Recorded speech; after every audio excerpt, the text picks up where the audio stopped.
For 50 years, an old man lived next door. My son hated him with a venom that poisoned our family dinners for decades. He built a 10-foot fence to block the view. He sued him 3 times over property lines and noise complaints that did not exist. He is dangerous. Dad, my son would tell me, his eyes wide with a manufactured fear. You cannot trust a man who lives like a hermit. When that neighbor died, I was the only one standing at his grave. My son was too busy celebrating. But when the lawyer handed me the will a few hours later, I realized the real danger had been sleeping under my own roof for 40 years. If you have ever been betrayed by the blood in your veins, hit that like button and subscribe. Tell me in the comments where you are listening from, because I need to know I am not the only one who learned the hard way that family is not always who you are related to. My name is Booker. I am 72 years old. My hands are rough-stained permanently with the grease and steel of 30 years on the Ford assembly line. I know what hard work looks like, and I know what respect looks like. Standing there in the freezing rain at the cemetery, I saw neither. It was just me, the preacher, and 2 guys from the funeral home waiting to lower Silas Thorne into the muddy Georgia ground. The rain was coming down in sheets, cold and gray, soaking through my black coat. Silas deserved better than this. He was a Vietnam vet, a man who kept his porch clean and his mouth shut. But to the rest of the neighborhood, and especially to my son Jamal, Silas was a stain on their property values. I looked at the plain pine casket. It was the cheapest one they had. I paid for it because no one else would. Silas had no family that anyone knew of. Just me, the old mechanic next door who occasionally threw a wave his way when I was working on my truck. My phone buzzed in my pocket against my thigh. It vibrated once, then twice, insistent and rude in the quiet of the graveyard. I ignored it. I watched the rain drip off the preacher's nose as he rushed through a psalm he clearly did not care about. The phone buzzed again, a long, continuous vibration that meant a call. I sighed, the steam from my breath mixing with the fog. I pulled it out, shielding the screen from the rain. It was Jamal. I declined the call. Immediately, a text message popped up. Is the old bastard done yet, Dad? The bulldozers are already here. Do not make us wait. I stared at those words. The letters seemed to blur under the raindrops hitting the screen. My own son, a man I raised to say yes, sir, and no, ma'am. A man I worked double shifts for so he could go to college and not break his back in a factory like me. Now he was a 40-year-old real estate developer who wore suits that cost more than my first car, and he was texting me about bulldozing a dead man's house before the dirt was even over his body. I did not reply. I shoved the phone deep into my pocket. I grabbed a handful of wet red clay and threw it onto the casket. The sound of the dirt hitting the wood was a hollow thud that echoed in my chest. Rest easy, Silas, I whispered. I am sorry, they are vultures. The drive back to the neighborhood was quiet, but my mind was loud. I drove my old F-150, the engine humming a familiar tune I had kept tuned for 20 years. As I turned onto our street, my stomach tightened. I lived in the guest house behind the main property now. It used to be my house, the house my wife and I bought 40 years ago. But when my wife passed and my hips started giving me trouble, Jamal convinced me to sign the main deed over to him. He built a big extension, modernized everything, and moved in with his wife, Chloe. They put me in the renovated garage out back. It is better for you, Dad, Jamal had said. No stairs, more privacy. I turned the corner and slammed on the brakes. My heart hammered against my ribs. It looked like a construction site. A massive yellow bulldozer was sitting right on the property line, its engine idling, spewing black smoke into the gray sky.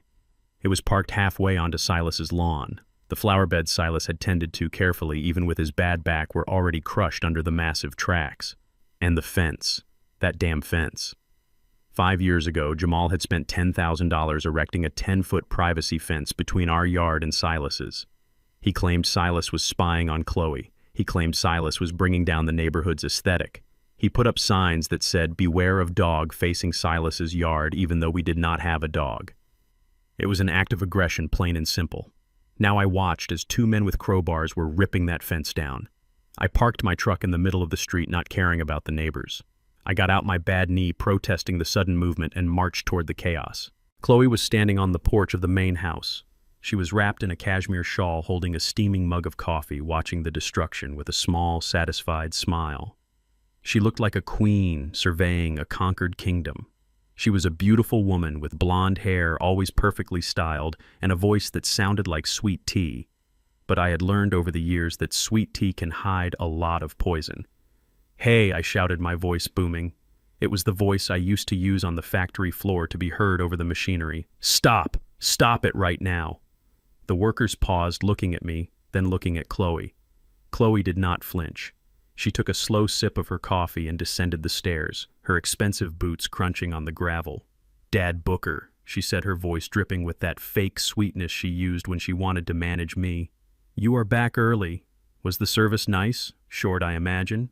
I pointed a shaking finger at the bulldozer. "What is this, Chloe?" "The man has been in the ground for 20 minutes. You are tearing down the fence. You are driving heavy machinery onto his land." "It is not his land anymore, Booker," she said, dropping the dad title. "It is an eyesore. And Jamal has big plans. We are just getting a head start." A head start on what trespassing I stepped between the bulldozer and the house. "This is illegal. You do not own this property." Chloe laughed. It was a cold tinkling sound. "Oh, you sweet old man. You really do not know what your son does for a living, do you? Jamal bought the tax lien on Silas's dump 6 months ago. The old man was drowning in debt. We own the debt, which means we practically own the house. We are just clearing the way for the expansion." My blood ran cold. Bought the debt. While Silas was still alive, waving at me from his porch, my son and his wife were circling like sharks, buying up his paper trail, waiting for his heart to stop so they could pave over his life. "Get that machine off his grass," I said, my voice low and dangerous. Chloe's eyes narrowed. She stepped closer, invading my personal space. The smell of her expensive perfume was suffocating. "Move out of the way, old man," she hissed, her voice suddenly devoid of any southern charm. "Jamal is not here to play games. We have investors coming next week. This lot needs to be flat by Monday. Go back to your garage and watch your TV shows. Let the adults handle business." She waved her hand at the bulldozer operator. "Keep going. If he does not move, push dirt over his boots." The engine roared. The operator shifted gears. The massive steel blade lifted, ready to tear into the front porch where Silas used to sit and drink his iced tea. I did not move. I planted my feet. I am 72 years old, but I spent my life bending steel. I was not going to be moved by a bully in a cashmere shawl. "Run me over then," I shouted over the engine noise. "You want this house? You bury me with it." Chloe pulled out her phone, her face twisted in an ugly sneer. "I am calling Jamal. He will drag you out of here himself, and then we are going to have a serious talk about your living arrangements, Booker. Assisted living is looking very promising for you." My heart hammered. The threat was real. They had threatened it before when I complained about the noise from their parties. But I stood my ground. Then a black car turned onto the street. It was not Jamal's flashy sports car. It was a Lincoln Town car, long and black, sleek like a panther. It moved silently, gliding through the rain. It pulled up right behind my truck, blocking the street completely. The bulldozer operator hesitated. Chloe paused, phone to her ear. The back door of the Lincoln opened. A man stepped out. He was tall, wearing a charcoal suit that cost more than my annual pension. He held a black umbrella, opening it with a crisp snap. He did not look like he belonged in our neighborhood. He looked like he belonged on Wall Street or in a Senate hearing. He walked straight toward us, his polished shoes splashing through the mud puddles without a care. He had a briefcase in his left hand. "Who are you?" Chloe demanded, stepping forward, trying to regain her authority. "This is private property." The man ignored her completely. He stopped in front of me. He looked me up and down, his eyes dark and intelligent. "Are you Booker?" he asked. His voice was deep, smooth, like gravel wrapped in velvet. I nodded, wiping rain from my forehead. "I am Booker." The man turned to the bulldozer operator. "Turn that engine off, or I will have your license revoked and this machine impounded before you can count to 3. The operator killed the engine instantly. The silence that fell over the street was heavy. The man turned to Chloe. He did not raise his voice. He did not look angry. He looked bored, which was somehow more terrifying. "You must be the daughter-in-law," he said. "I am the owner," Chloe spat back. "My husband owns the lien on this property." The man allowed a tiny, humorless smile to touch his lips. He lifted his briefcase. "Your husband owns a piece of paper that became worthless at 9 a.m. this morning, ma'am." He turned back to me. "My name is Mr. Vance. I was Silas Thorne's personal attorney for 30 years, Chloe scoffed. Silas. That old bum didn't have an attorney. He didn't have two nickels to rub together. Mr. Vance ignored her again. He reached into his jacket pocket and pulled out a thick, cream-colored envelope sealed with red wax. He held it out to me. Mr. Thorne left explicit instructions. Booker. He said you would be the only one at the funeral. He said his neighbors would try to knock the house down before the dirt settled. I took the envelope. It felt heavy. My name was handwritten on the front in Silas's shaky script. What is this? I asked. Mr. Vance looked at the house, then at Chloe, then back to me. This is the key to the hornet's nest, Booker. Silas wasn't who you thought he was, and he certainly wasn't broke. Chloe tried to snatch the envelope from my hand. I pulled it back, tucking it into my coat. Give that to me, she shrieked. Everything Silas had belongs to us to cover his debts. Mr. Vance stepped between us. He was a wall of expensive wool and authority. Touch him again, he said to Chloe, and I will have you arrested for assault on an elderly person.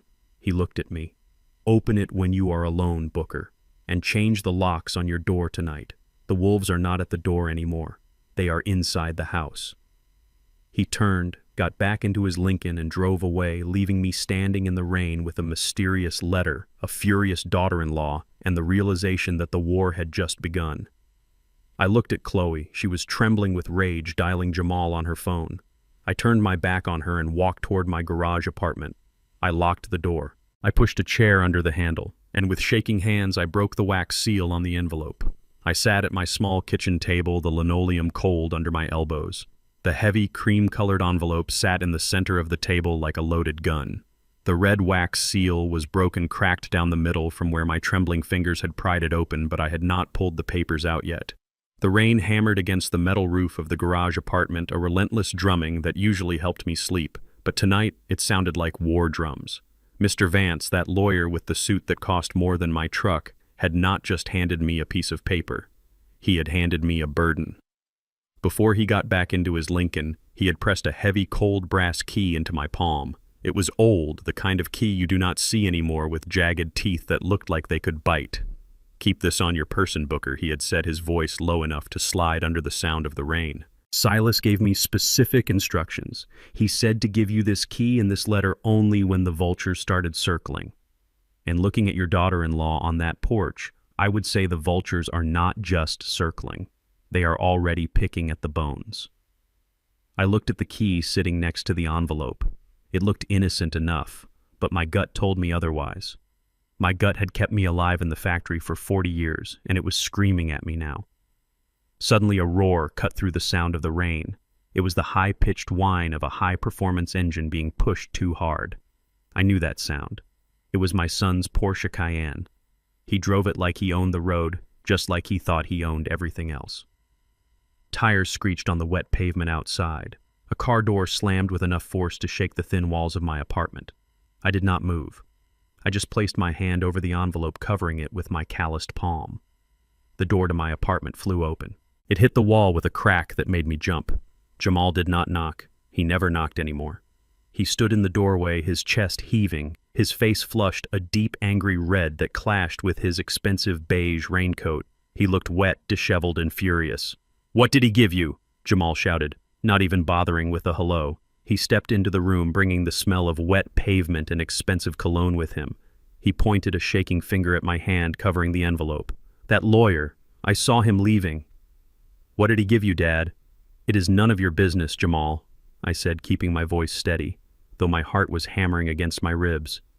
"It is private. Between me and Silas. Silas is dead." Jamal roared, kicking a chair aside as he marched toward the table.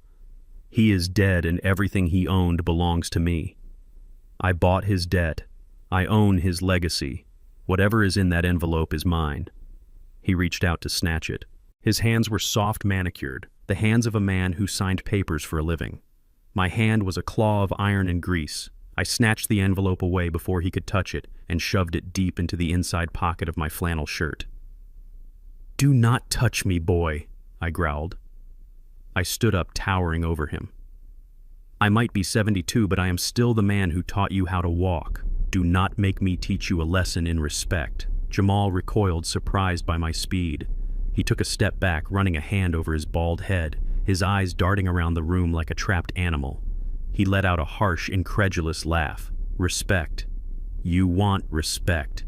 You are protecting a monster, Dad. You are siding with the enemy against your own flesh and blood. Silas was a good neighbor, I said. Better than most. He was a criminal.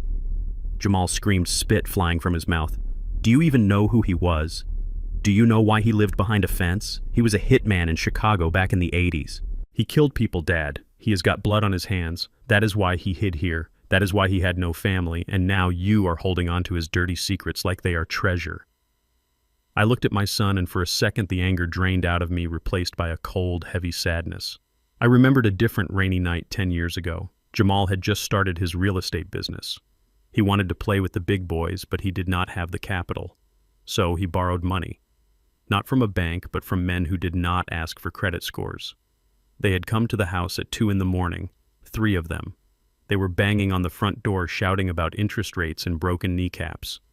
Jamal had been cowering in the kitchen, weeping, holding a kitchen knife with shaking hands. I was old then too, and I did not have a weapon. I thought we were done for. Then a light had flickered on next door. Silas Thorne had stepped out onto his porch. He was wearing a bathrobe and slippers, and in his hands he held a 12-gauge shotgun. He did not shout. He just racked the slide. That chaotic clack-clack sound cut through the night louder than any thunder. Get off my lawn, Silas had said, his voice calm and flat, before I turn you into fertilizer. The men had run. They scattered like roaches when the lights come on. Silas had saved us. He had saved Jamal's life and his reputation. But when I looked at Jamal that night 10 years ago, I didn't see gratitude. I saw shame. He hated Silas from that moment on. Not because Silas was dangerous, but because Silas had seen Jamal weak. Silas had seen him crying in the kitchen. My son's ego was so fragile it couldn't handle being saved by an old man in slippers. He is not a murderer, Jamal, I said quietly. He saved your life. Or have you forgotten the men with the baseball bats? Jamal's face twisted. That ugly sneer returned. I didn't need saving. I had it under control. He just embarrassed me. He waved that gun around like a lunatic. That is exactly my point, Dad. He was violent. He was dangerous. And now he is gone, and I am going to erase every trace of him. I am going to bulldoze that house, and I am going to build something magnificent. He took a deep breath, trying to calm himself, trying to put the mask of the successful businessman back on. Give me the letter, Dad.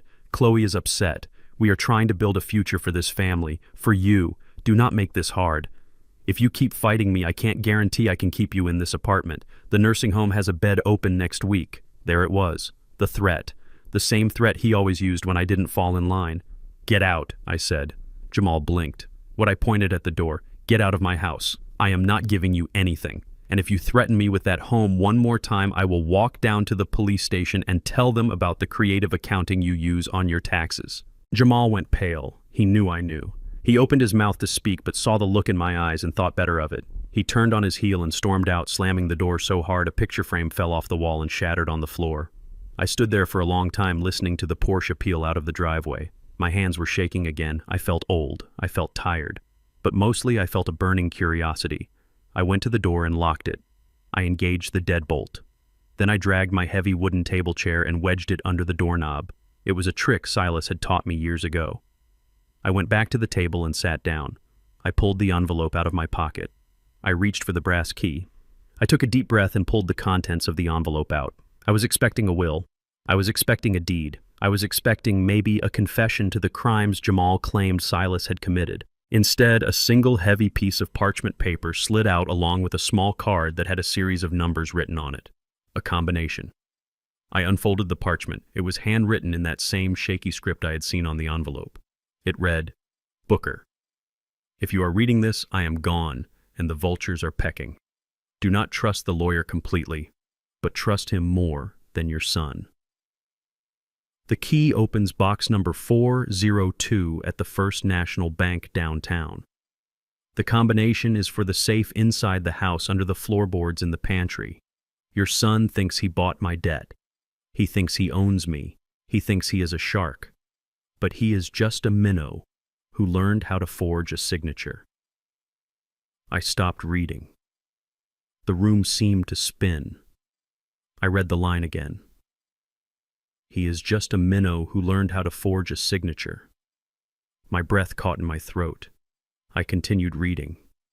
10 years ago, after I ran those men off, Jamal came to me. He begged me for a loan to pay them off. I gave it to him. I wrote him a check for $50,000. He wrote up a contract saying he would pay me back with interest. But he never paid me back, Booker. Instead, 3 years ago, he forged a deed transfer. He forged my name on a document that said I sold him the rights to my property for $1. He didn't buy my tax lien. He stole my home on paper, and I let him think he got away with it because I was waiting for the right moment. The right moment is now. In the safety deposit box, you will find the original loan agreement, the forensic proof of the forgery, and the original deed to my house. I did not leave the house to him, Booker, and I did not leave it to you. I looked at the bottom of the page. My hands were trembling so hard the paper rattled. I stopped reading, my mind racing. Forged. My son was not just greedy. He was a felon. He had stolen the ground out from under the man who saved his life. I looked at the brass key again. It didn't look like a key anymore. It looked like a weapon. And then I heard a sound that made my blood freeze. It was the sound of a key sliding into the lock of my apartment door. I stared at the handle. It turned, but the deadbolt held. Dad. It was Chloe's voice muffled by the wood. Dad, open up. We need to check the fuse box. The lights in the main house are flickering. Lies. The lights in the yard were shining bright. She was coming for the letter. Jamal must have called her. I stayed silent, my hand covering the letter. Dad. Open the door. Booker. Or we will have to use the master key. They had a master key to the deadbolt. Of course they did. It was their property. I heard the click of the lock tumbling. The door pushed open, but it jammed against the chair I had wedged under the knob. What the hell, Chloe hissed from the other side. He barricaded it. Break it down. Jamal's voice growled. He is reading it. I know he is. I scrambled up, grabbing the letter, the key, and the note with the combination. I shoved them into my boot deep down by my ankle. The door shuddered as someone threw their weight against it. Open the door, old man, Jamal shouted. I grabbed my phone. I didn't call the police. They would take too long. I hit the speed dial for number 2. Tyrone. Tyrone was a Vietnam vet like Silas. He was 6'4", 300 pounds, and he drove a tow truck. He lived 3 blocks away. I hit send. Yeah, Tyrone's gravelly voice answered. Tyrone, I whispered, I need a tow, and bring the tire iron. The door splintered. Wood flew across the room. The chair skidded across the floor. Jamal stood in the doorway, a crowbar in his hand. Chloe was behind him, her face twisted in a mask of pure greed. Where is it? Jamal panted, stepping into the room. Give it to me, Dad. Do not make me hurt you. I stood up, holding my empty hands out. I burned it. I lied. Jamal's eyes went wide. He lunged at me, and that is when the lights went out, not just in my apartment, but in the whole neighborhood. Silas had one last trick up his sleeve, even from the grave. The power came back on 20 minutes after Tyrone pulled up in his tow truck. The sight of my old war buddy standing in the driveway with a tire iron in his hand was enough to send Jamal and Chloe retreating back into the main house like scolded children. But the peace didn't last. It never does with people who think they are owed the world. 2 hours later, there was a knock on my splintered door. It wasn't the police. It was Chloe. She wasn't shouting this time. She was smiling. It was that tight plastic smile she wore when she was trying to sell a house with a cracked foundation. Dinner is ready, Dad. Booker, she said through the broken frame. I made your favorite. Spare ribs with that molasses glaze you like. Jamal wants to apologize. We all just got a little heated. Let's sit down as a family. I looked at her. I knew it was a trap. I could smell the deceit stronger than the barbecue sauce wafting from the main house. But I also knew I needed to look them in the eye. I needed to see how far they were willing to go. I had taken the letter and the key out of my boot and hidden them inside the old hollowed-out radio on my workbench, a spot Silas had shown me how to rig years ago. I figured it was safer there than on my person if things got physical again. I walked into the main house. The dining room was set like it was Thanksgiving. Candles were flickering. The good china was out. Jamal was sitting at the head of the table, a bottle of expensive whiskey open in front of him. He looked like a man who was trying to hold a tiger by the tail. He didn't look up when I entered. "Sit down, Dad," he grunted, pouring a glass of amber liquid until it nearly spilled over the rim. I sat at the far end of the table. Chloe bustled in from the kitchen, placing a platter of ribs in the center. They looked perfect, glistening and charred just right, but looking at them made my stomach turn. It felt like the last meal of a condemned man. So Chloe said, unfolding her napkin with a flourish, "We have had a rough day. Emotions are high. Grief does funny things to people." I didn't touch my fork. I just watched them. Jamal took a long drink of whiskey. He slammed the glass down a little too hard. "Look, Dad, I know you like the old man. I get it. You two were, whatever you were, friends. But you have to understand the position I am in." He leaned forward, his elbows resting on the table. "This development project, the Thornwood Estates, it is not just a project. It is my life. We are leveraged to the hilt. Every dime we have, every dime the investors gave us, it is all tied up in the land grading and the zoning permits." He paused, looking for sympathy in my face. He didn't find any. "The problem," Chloe chimed in, pouring wine into my untouched glass, "is the access road. The city won't approve the main entrance off the highway unless we have the frontage. And the frontage belongs to Silas." She pushed the wine toward me. "Without that land, Dad, the whole project dies. We don't just lose the profit, we lose everything. The house, the cars, my reputation. We are talking about bankruptcy, total ruin." Jamal looked at me, his eyes wet and desperate. It was the same look he had when he was 10 years old and broke the neighbor's window. "We need that deed, Dad. We need to show the investors we have clear title. If that lawyer locks this up in probate for years, I am dead. You have to talk to him. You have to tell him Silas wanted me to have the land." I looked at the ribs, I looked at the wine, I looked at my son, a man who wore a $3,000 suit to beg his father to lie for him. I picked up the wine glass. I swirled the red liquid around, watching it coat the crystal. "So that is what this is about," I said, my voice quiet. "You didn't invite me here to apologize. You invited me here to make me an accomplice." "It is not like that," Chloe said quickly. "We are family. Family helps each other. Family doesn't forge signatures, Chloe." The silence that fell over the room was absolute. The only sound was the ticking of the grandfather clock in the hall. Jamal froze. His mouth opened slightly, but no sound came out. I put the wine glass down. Hard. I read the letter, "Jamal. I know about the loan 10 years ago. I know you never paid him back. And I know about the deed transfer 3 years ago, the one Silas never signed." Jamal's face went from pale to a deep bruised purple. "That is a lie," he whispered. "That old senile bat. He didn't know what he was signing. He didn't sign anything," I shouted, my voice booming off the vaulted ceiling. "You traced his signature. Silas kept the forensic proof. It is in a bank vault, Jamal, along with the original deed. You don't own that land. You don't own anything. You are squatting on a dead man's generosity." "Bankruptcy." I leaned in, staring straight into his eyes. "You are worried about bankruptcy.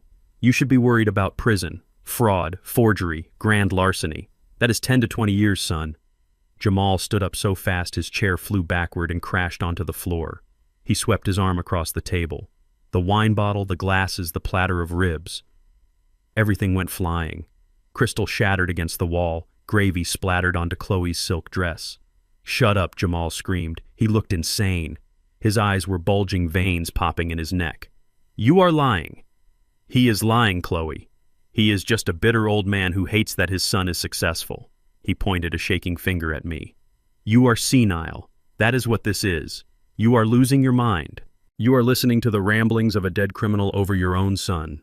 "Jamal, calm down," Chloe said, though she looked terrified, wiping sauce off her dress. "No," he roared. "I am done playing nice. I am done waiting for him to die so I can finally have what is mine." He leaned over the table, his face inches from mine. I could smell the whiskey on his breath. It smelled like rot. "If you try to use that letter, if you try to talk to that lawyer or the police, I will bury you, old man. I have power of attorney over Mom's estate. I have friends at the courthouse. I will have you declared incompetent so fast your head will spin." He poked me in the chest. "I will put you in a home, Dad. The cheapest, nastiest state-run facility I can find. A place where the orderlies steal your shoes and the walls smell like urine, and I will leave you there to rot while I build my empire on your friend's grave. Do you understand me?" I looked at him. I didn't see my son anymore. I saw a stranger, a dangerous, desperate stranger. I stood up slowly. My knees popped. I brushed a crumb of cornbread off my shirt. I understand you perfectly, Jamal, I said. I understand that I failed as a father, because I raised a man who thinks money is worth more than his soul. I turned my back on him. Where are you going? He screamed. I am not done with you. I walked out of the dining room, through the hall, and out the front door. I didn't run. I didn't look back. I walked across the wet grass to my garage apartment. My heart was heavy, heavier than it had ever been. But my mind was clear. I knew what I had to do. I reached for the handle of my apartment door. It was unlocked. I froze. I had locked it. I had double locked it. I pushed the door open. The lights were on. The place had been tossed.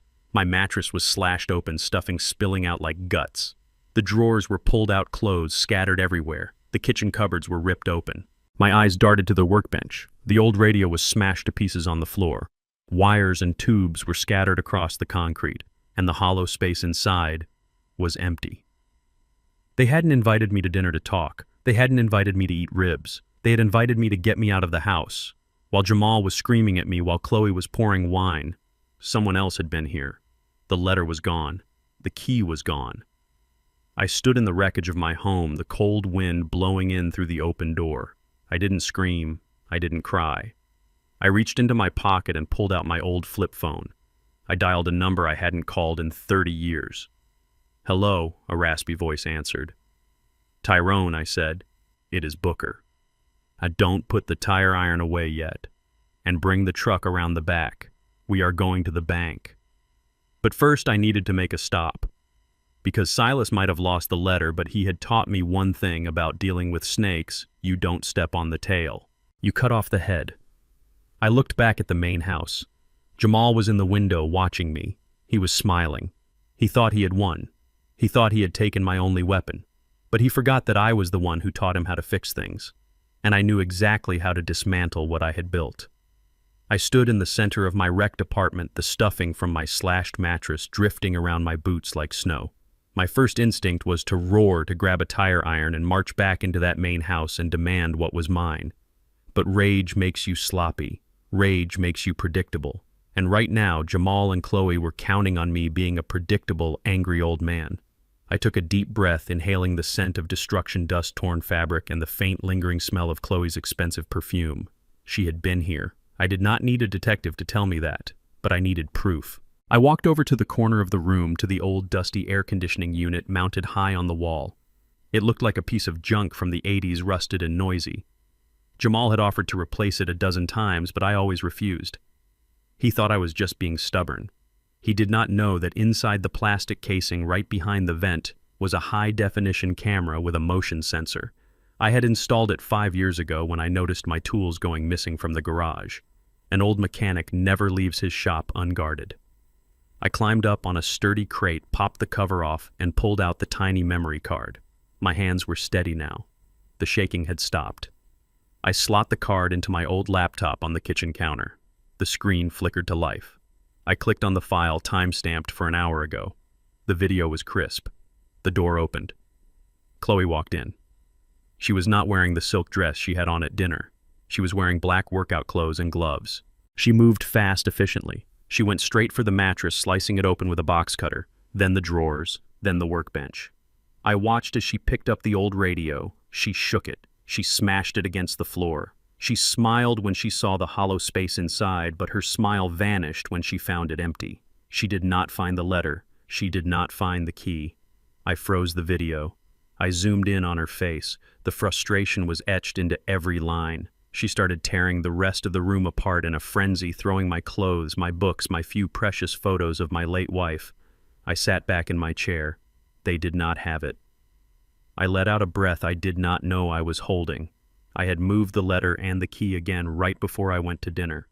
I had taped them to the underside of the septic tank lid in the backyard. It was a dirty, smelly place, but I knew Chloe would rather die than touch a septic tank. They were desperate, and desperate people make mistakes. I did not sleep that night. I sat in my chair watching the feed from the camera, waiting. But no one else came. At 6 a.m., the ground shook. It wasn't an earthquake. It was the heavy diesel rumble of the bulldozer starting up again. I walked out of my garage. The sun was just starting to bleed through the gray clouds, casting a sickly yellow light over the neighborhood. The bulldozer was positioned right at the edge of Silas's porch. The operator was drinking coffee, waiting for the signal. Jamal was standing by the fence line. He was wearing a hard hat and a safety vest over his designer suit. He looked ridiculous, like a child playing construction worker. Chloe was beside him, holding a clipboard. I walked up to the property line. My bad knee ached in the morning damp, but I kept my back straight. Jamal saw me coming. He smirked. It was a wide, arrogant grin that showed all his expensive dental work. "Morning, Dad," he called out. "Sleep well?" I stopped a few feet away from him. I looked him dead in the eye. "You did not find it," I said quietly. Jamal's smile faltered for a fraction of a second, but he recovered quickly. "I do not know what you are talking about, old man. But it does not matter. Possession is 9/10 of the law. And right now I possess the heavy machinery." He turned to the operator and waved his hand. "Tear it down." The engine revved. The black smoke poured out. The massive steel blade lifted and began to move toward the peeling white paint of Silas's front porch. I did not move to block it this time. I did not shout. I just pulled my phone out of my pocket and held it up. "You might want to wait 5 minutes, Jamal," I said. He laughed. "Why are you calling your towing buddy again? He can't tow a dozer." "Dad?" "No," I said. "I called the police." Jamal rolled his eyes. "We have been over this. I own the lien. It is a civil matter. The cops won't do anything." "Oh, I didn't call them about a property dispute," I said, my voice calm, almost bored. Jamal frowned. "What did you call them about?" I looked at the house. I looked at the dark windows where Silas used to watch the world. "I told them I have reason to believe this is a crime scene," I said. Jamal froze. "What I told them, I found empty bottles of rat poison in your trash can last week, Jamal. And I told them Silas was vomiting blood 2 days before he died. I told them I suspect foul play. I told them I suspect he was poisoned." Jamal's face went white. "That is insane. Silas died of a heart attack. The coroner said so." "Did he?" I asked. "Or did the doctor just sign a paper because no one asked any questions, because no one cared about a lonely old man?" "Well, someone is asking questions now." Sirens wailed in the distance. They were getting louder. Fast. "You are lying," Chloe shrieked, dropping her clipboard. "You are making this up. You are senile." Maybe I shrugged. "But once I file a formal report about suspicious death, this entire property becomes a potential crime scene. You can't demolish a crime scene, Jamal. That is destruction of evidence. That is a felony." The police cruisers turned the corner lights, flashing blue and red against the morning sky. 2 of them. They screeched to a halt behind the bulldozer. Officers stepped out, hands on their belts. One of them was Sergeant Miller. I had fixed his wife's transmission last summer. He knew me. He trusted me. "Turn off that machine," Miller shouted at the operator. The silence that followed when the engine cut out was heavy. Miller walked over to us. "Booker," he said, nodding to me. "You made a serious call. You said potential homicide." I pointed at the house. "I want an investigation, Sergeant. My son here is in a mighty big hurry to destroy that house less than 24 hours after the man died. And I have seen things that do not sit right." Officer Miller turned to Jamal. "Is this true, sir?" "Are you the developer?" Jamal was sweating. I could see the droplets forming on his forehead despite the morning chill. "Officer, this is ridiculous. My father is grieving. He is confused. We have permits. We have—" "Do not touch that house," Miller ordered, cutting him off. "Until the coroner reviews the file and we do a walkthrough. This property is frozen. If that dozer moves 1 inch, you are going downtown in handcuffs." Jamal looked at Miller. Then he looked at me. His eyes were not the eyes of a son. They were the eyes of a wolf that had just stepped into a bear trap. He stepped close to me, leaning in so Miller couldn't hear. "You just made the biggest mistake of your life, old man," he hissed. "You think this stops me? This just delays me. And while we wait, I am going to make your life a living hell. I am going to cut your power. I am going to cut your water. I am going to starve you out of that garage like a rat." I smiled. It was a cold, hard smile. "You can try, son," I whispered back. "But you forget who built that garage. And you forget who taught you how to fight." I turned and walked away, leaving him standing there in his expensive suit, impotent and furious, while the police began taping off the porch of the man he hated. The battle for the house was paused, but the war for survival had just begun. and I needed to get to the bank before they found a way to stop me. While Officer Miller kept Jamal occupied with the threat of a crime scene investigation, I slipped away. I did not run. I walked with the steady, measured pace of a man who had nothing left to lose. I climbed into the passenger seat of Tyrone's rusted Chevy pickup, which was idling down the block. The engine rattled and coughed, a sound I had known for 40 years. Tyrone did not ask questions. He just shifted into gear and drove us away from the flashing lights and the shouting heading toward downtown. We parked 2 blocks from the First National Bank. The rain had stopped, leaving the streets slick and gray. I patted my chest pocket, feeling the cold, jagged outline of the brass key through my flannel shirt. It felt heavy, heavier than any wrench I had ever held. I walked into the bank alone. The air inside was cool and smelled of floor wax and old money. I felt out of place in my work boots and oil-stained jacket, surrounded by suits and silence. The teller, a young woman with glasses, looked at me with a mix of curiosity and suspicion, until I produced the key and the card with the authorization code Mr. Vance had texted me earlier.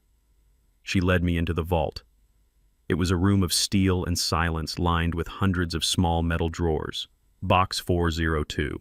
She unlocked her side, I unlocked mine, and she slid the long metal box out. She carried it to a small private room, set it on the table, and left me alone. I sat there for a moment, just staring at the gray metal lid. My heart was thumping a slow, heavy rhythm against my ribs. I was not afraid of what I would find. I was afraid of what it would mean. I lifted the lid. There was no gold. There were no stacks of cash.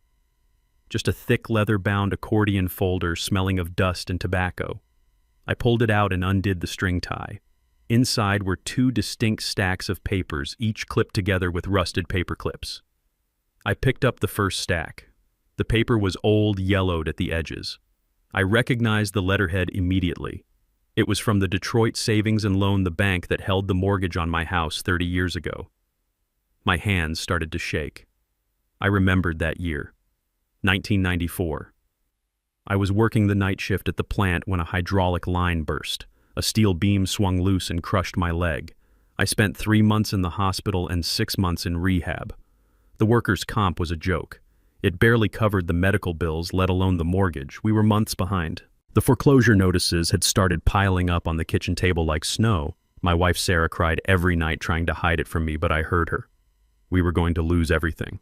The house, the life we built. Then one day the letters stopped. The bank called and said the account was current. Paid in full, actually. Not just the arrears, but the whole damn mortgage. I asked who did it. They said it was an anonymous angel investor. We praised God. We went to church every Sunday and thanked the Lord for his miracle. I looked down at the document in my hand. It was a transfer of debt. Buyer Silas Thorne. Amount $82,000. Date November 14th, 1994. I let out a breath that sounded like a sob. It was not God. It was not an angel. It was the man next door. The man my son called a monster. The man who barely spoke 2 words to me over the fence. Silas had walked into that bank 30 years ago and paid off my house. He had saved my family from the streets. And he never said a word. He never asked for a thank you. He never held it over my head. He just let me keep my dignity. He let me believe I had survived on my own. I flipped to the next page. It was a legal document drawn up by Mr. Vance. It stated clearly that while Silas Thorne held the note on the property, the deed was to remain in the name of Booker Washington, with the debt to be forgiven entirely upon Silas's death. He had been protecting me for 30 years. Tears blurred my vision. I wiped them away angrily with the back of my hand. I had let my son build a spite fence against the man who saved his life. I had let Jamal insult him, sue him, harass him. And Silas had just taken it.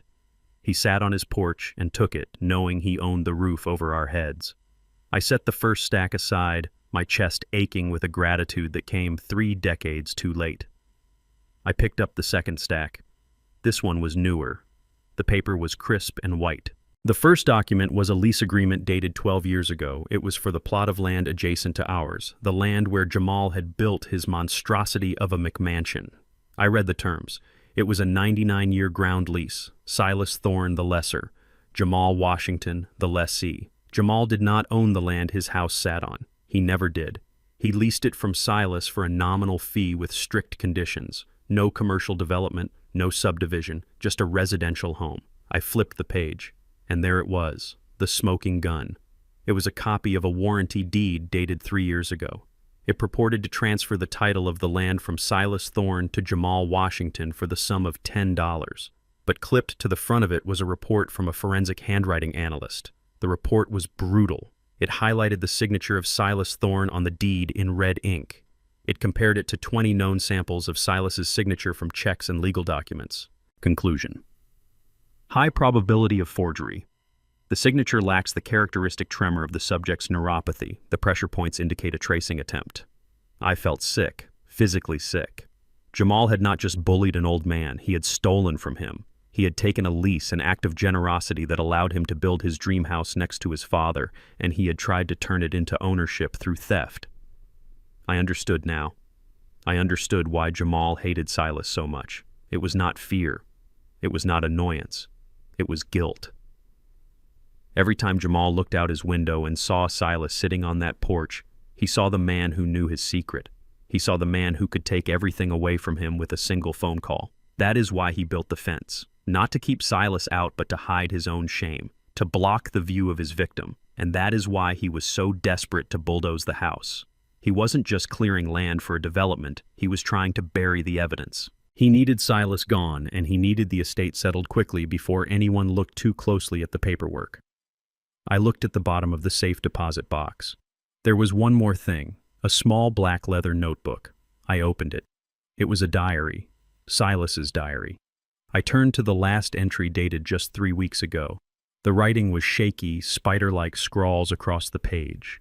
The boy is getting restless. I see him pacing in his yard. He looks at my house like a hungry wolf. He thinks I don't know about the papers he filed at the county clerk. He thinks I am just a senile old fool. But I promised Booker I would look out for him. I promised myself I would not let his boy ruin him. I have to make sure the truth survives me. I have to make sure Booker knows. The boy is not just greedy, he is a thief. And a thief will steal the gold from his own father's teeth if he gets desperate enough. I closed the book. The silence in the small room was deafening. My son was a criminal. A predator. He had looked me in the eye and lied. He had threatened to put me in a home to keep me quiet. He had destroyed my apartment looking for this. And the man he called dangerous. The man he called a killer. He was the only reason we still had a home. He was the quiet guardian who had watched over us when the world tried to crush us. I stood up. My knees felt weak, but my resolve was harder than the steel of the vault door. I put the papers back into the accordion folder. I tucked the notebook into my pocket. I was not just a father anymore. I was a witness, and I was the executor of a dead man's justice. I walked out of the bank and into the gray afternoon light. Tyrone was waiting, leaning against the truck, smoking a cigarette. He looked at me, saw the expression on my face, and tossed the cigarette into a puddle. "You find what you were looking for?" he asked. I climbed into the truck, clutching the folder to my chest. "I found more than that, Tyrone," I said, staring straight ahead. "I found out who the real monster is." Tyrone started the engine. "Where to?" "The police station," he asked. "No," I said. "Not yet. The police deal with laws. I need to deal with my son, and I need to do it in a way he will never recover from." "Take me to the hardware store," I said. "The hardware store?" Tyrone asked, confused. "Yeah," I said. "Jamal likes to build fences. I think it is time I built one of my own, but first I need to make a copy of these papers, and then I need to pay a visit to the nursing home. Not for me," I added, seeing Tyrone's look. "I need to visit Silas's old friend, the one who used to work at the county clerk's office, the one Jamal thinks is dead, because if I was going to take down my own son, I wasn't going to do it with just a piece of paper. I was going to do it with an army of ghosts." I looked out the window as we drove past the site where Jamal was building his new office complex. It was flashy, modern, and built on lies. "Enjoy it while it lasts, son," I whispered, "because the foundation is about to crack. And I am going to be the one swinging the sledgehammer."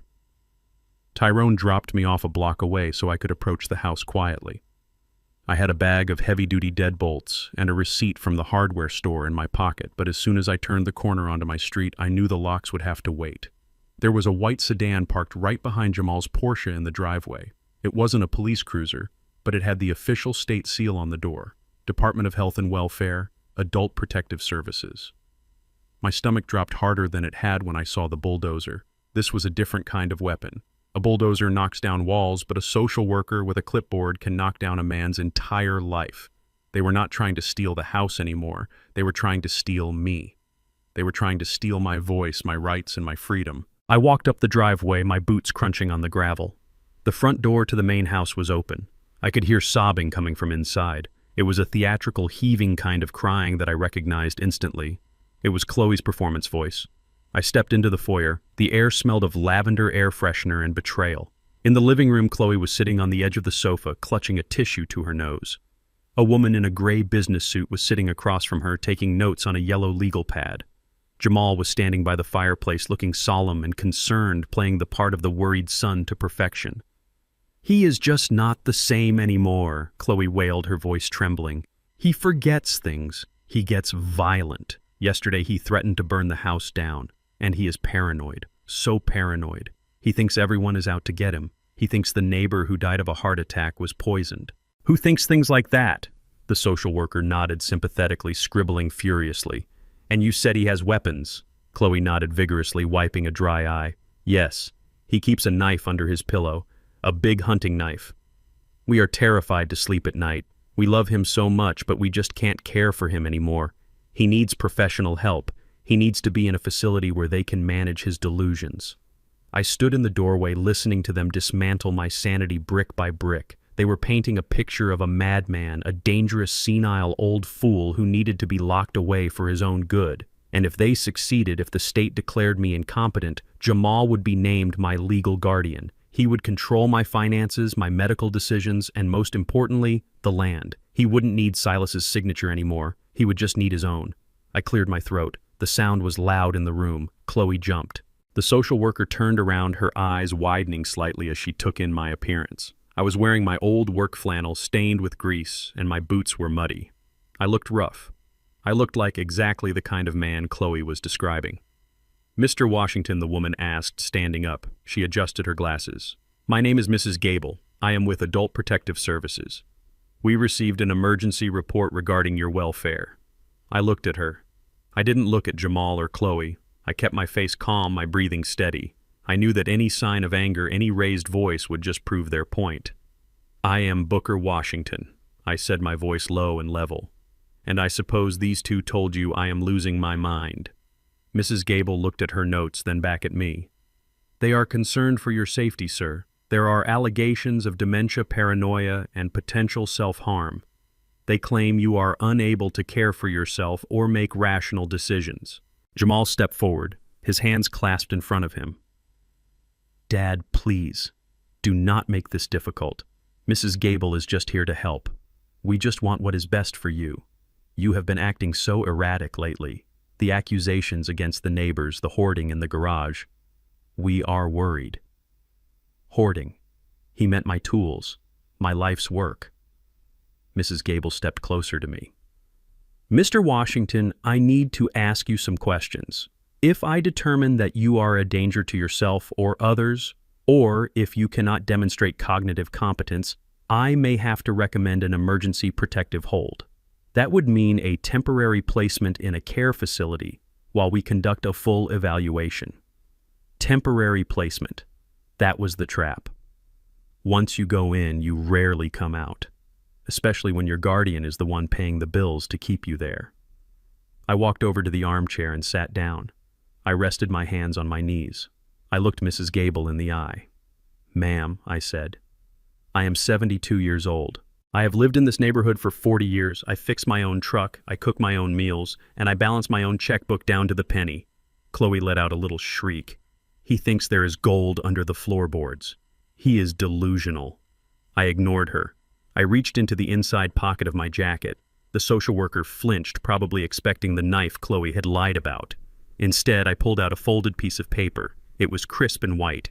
I handed it to Mrs. Gable. "What is this?" she asked. "That is a full physical and cognitive evaluation from Dr. Evans at the VA hospital," I said. "I had my annual checkup last Tuesday, 7 days ago.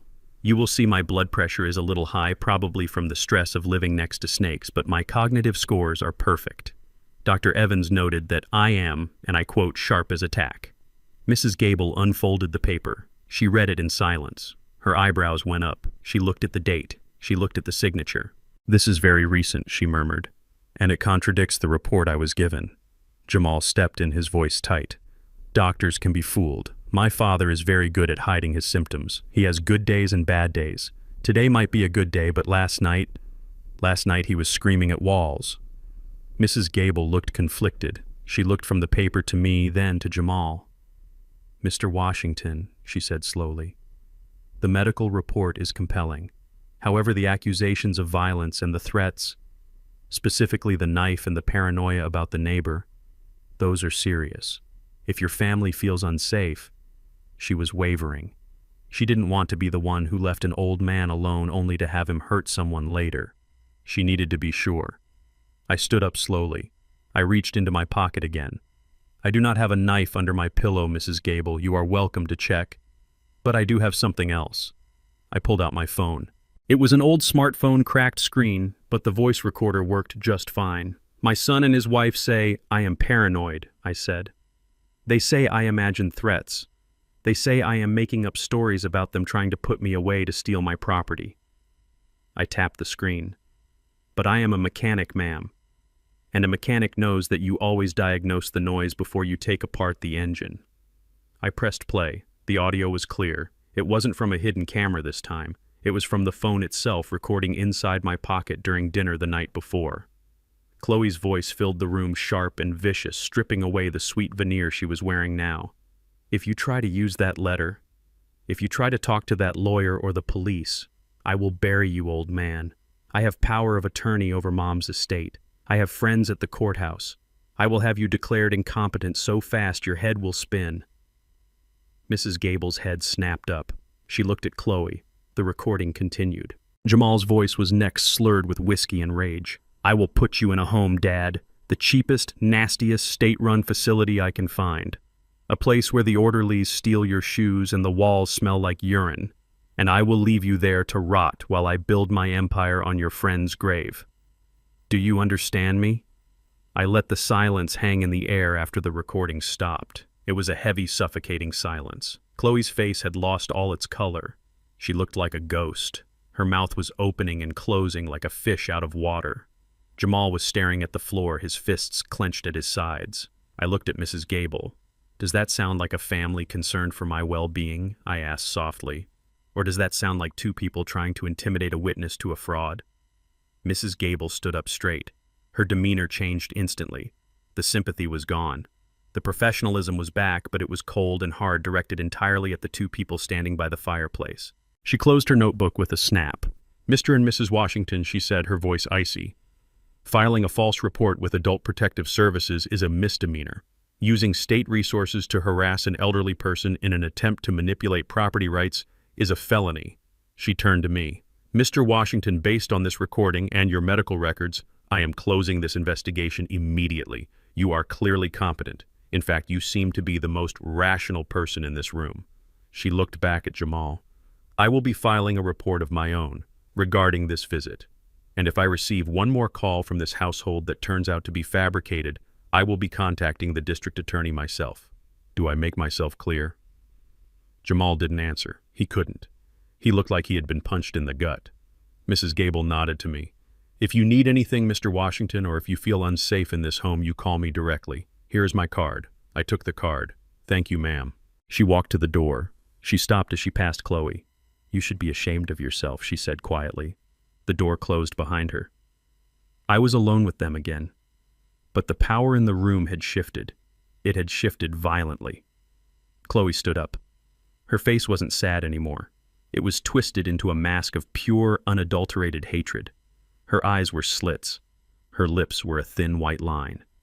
"You old bastard," she hissed. "You recorded us. You recorded us in our own home." I looked at her. I didn't feel fear. I felt a strange kind of pity. She was so hollow, so empty. "I am just protecting myself, Chloe. Like you said, let the adults handle business." Jamal looked up. His eyes were red. "You think this is over?" he whispered. "You think because you tricked a social worker that you won? You still don't have the deed, Dad, and you still live on my property." "Technically," I said, walking toward the door. I live on Silas's property. And so do you. You just haven't realized the eviction notice is coming yet. I walked out of the main house and back into the cold morning air. My heart was pounding, but my hands were steady. I had won the battle. I had kept my freedom. But as I walked back to my garage, I knew the war was about to get dirty. They had tried the law, and they had failed. They had tried bureaucracy, and they had failed. Now they would try something else. I got to my door and started installing the new deadbolts I had bought. I worked fast. And that is when I saw it. At the top of the stairs leading to my garage apartment, there was a sheen on the wood. It looked wet. I knelt down and touched it. It wasn't water, it was oil. Cooking oil. Pouring down the steps in a slick, invisible trap. If I hadn't stopped to look at the lock, if I had just walked down those stairs like I usually did, I would have broken my neck. I looked back at the main house. The curtains in the living room twitched. They weren't trying to evict me anymore. They were trying to kill me. I stared at the glistening slick on the wooden stairs. It was cooking oil. A whole gallon of it likely poured with a steady, malicious hand. It coated every inch of the steps leading down to the concrete driveway, turning the staircase into a death trap. If I had taken one step without looking, if I had been distracted by my phone or the sunset, I would have tumbled down 12 feet of hard timber and landed on my neck. My heart hammered against my ribs, a cold sweat breaking out under my flannel shirt. This was not a warning anymore. This was an assassination attempt. I gripped the handrail, testing it. My hand slid right off. They had oiled the rail too. They had thought of everything. They wanted to make sure I could not catch myself. They wanted to make sure that when I fell hard. I backed away from the edge, my breathing shallow. I needed to get inside. I needed to lock the door and call Tyrone. I turned to retreat into my apartment. But as I pivoted, my left boot found a patch I had missed. A small puddle of oil had pooled on the landing itself right in front of the doormat. My heel lost traction. It happened in slow motion. My legs shot out from under me. I threw my arms out trying to grab the doorframe, but my fingers slipped on the metal. I went down. I did not fall down the stairs, thank God. I fell backward onto the landing. But my right leg, my bad leg, the one crushed in the factory 30 years ago, got twisted under me as I hit the deck. I heard the snap before I felt the pain. It was a wet, sickening crack like a dry branch breaking in the woods. Then the pain hit. It was a white-hot bolt of lightning shooting from my shin straight up to my brain. I cried out a guttural roar that was ripped from my throat against my will. I rolled onto my side, clutching my leg. My vision blurred. Black spots danced in front of my eyes. I lay there for a moment, gasping for air, the smell of cheap vegetable oil filling my nose. It smelled like a greasy diner. It smelled like death. I tried to move. A wave of nausea rolled over me. My leg was bent at an angle that legs are not supposed to bend. I knew bones. I knew mechanics, and I knew that my tibia was shattered. "Help," I wheezed. It was barely a whisper. I tried to shout, but the pain took my breath away. "Help." I heard a door open. Not my door. The back door of the main house. Footsteps crunched on the gravel below, slow, deliberate. Expensive leather shoes on stone. I dragged myself to the edge of the landing and looked down. Jamal was standing at the bottom of the stairs. He was wearing his camel haircoat, his hands thrust deep into his pockets. He looked up at me. He did not look horrified. He did not look scared. He looked impatient. He took a step up, careful to avoid the oil. He stopped on the third step, safe on dry wood. "Dad," he asked. His voice was calm, conversational, like he was asking if I wanted coffee. "You okay up there?" "My leg." I gritted out through clenched teeth. "I think it is broken. Call 911. Jamal looked at his watch. A Rolex. I had bought him his first watch, a Timex, when he graduated high school. He probably threw it in the trash years ago. "Broken, huh?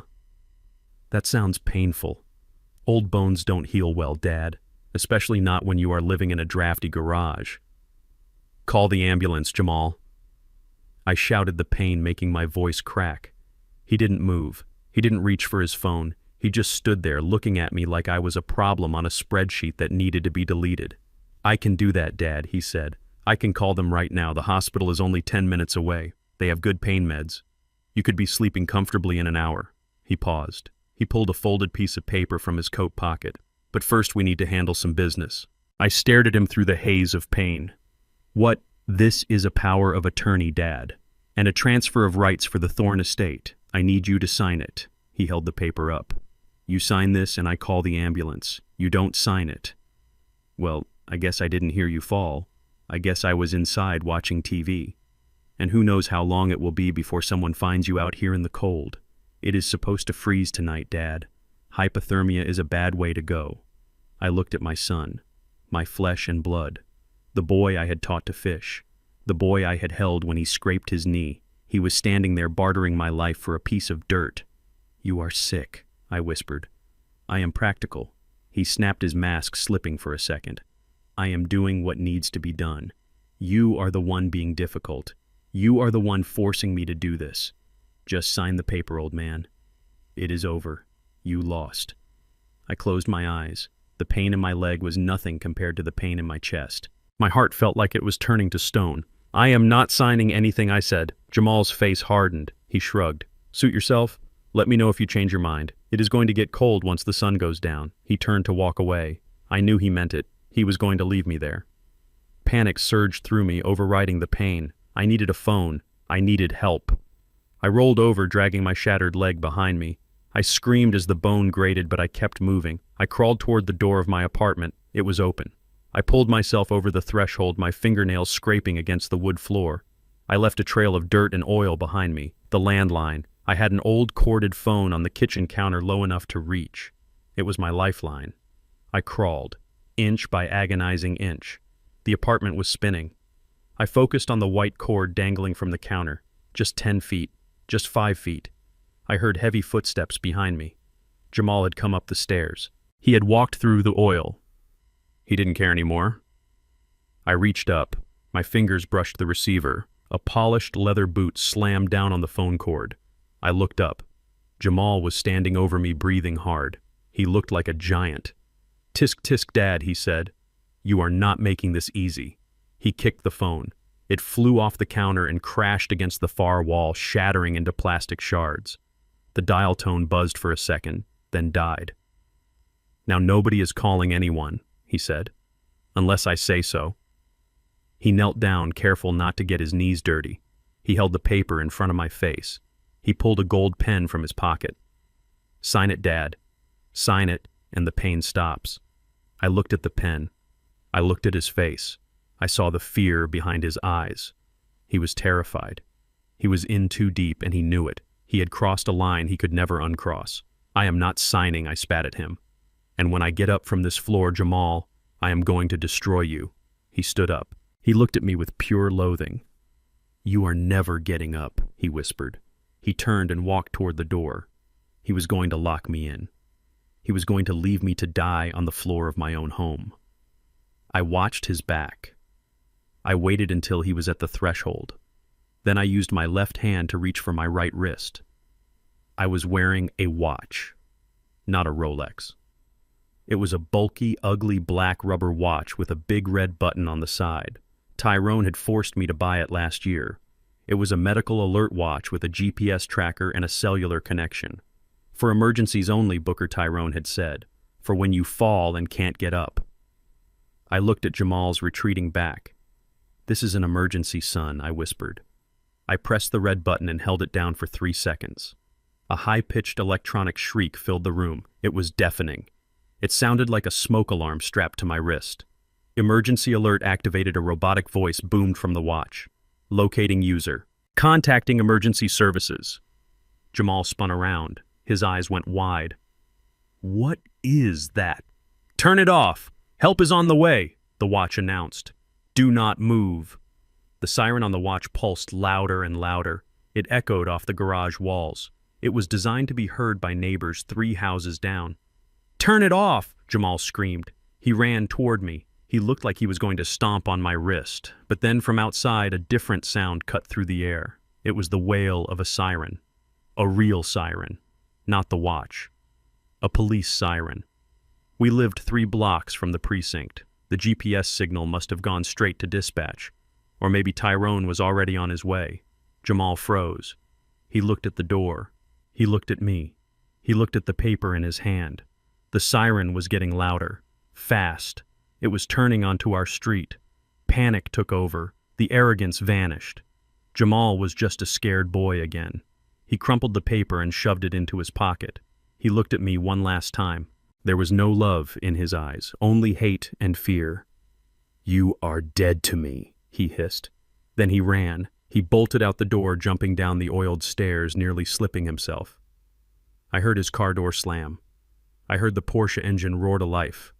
I lay on the floor, the watch still screaming on my wrist, the pain in my leg throbbing in time with the siren outside.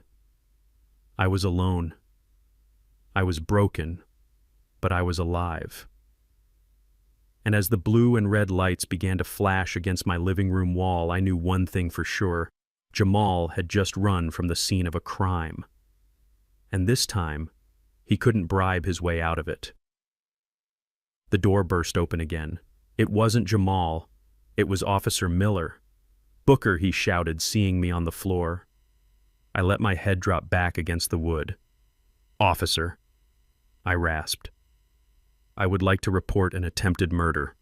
The hospital room smelled like bleach and pine cleaner, a scent that tried to cover up the underlying odor of sickness and dying, but it never quite worked. I lay there in the narrow bed, my right leg encased in a heavy plaster cast that ran from my toes to my hip.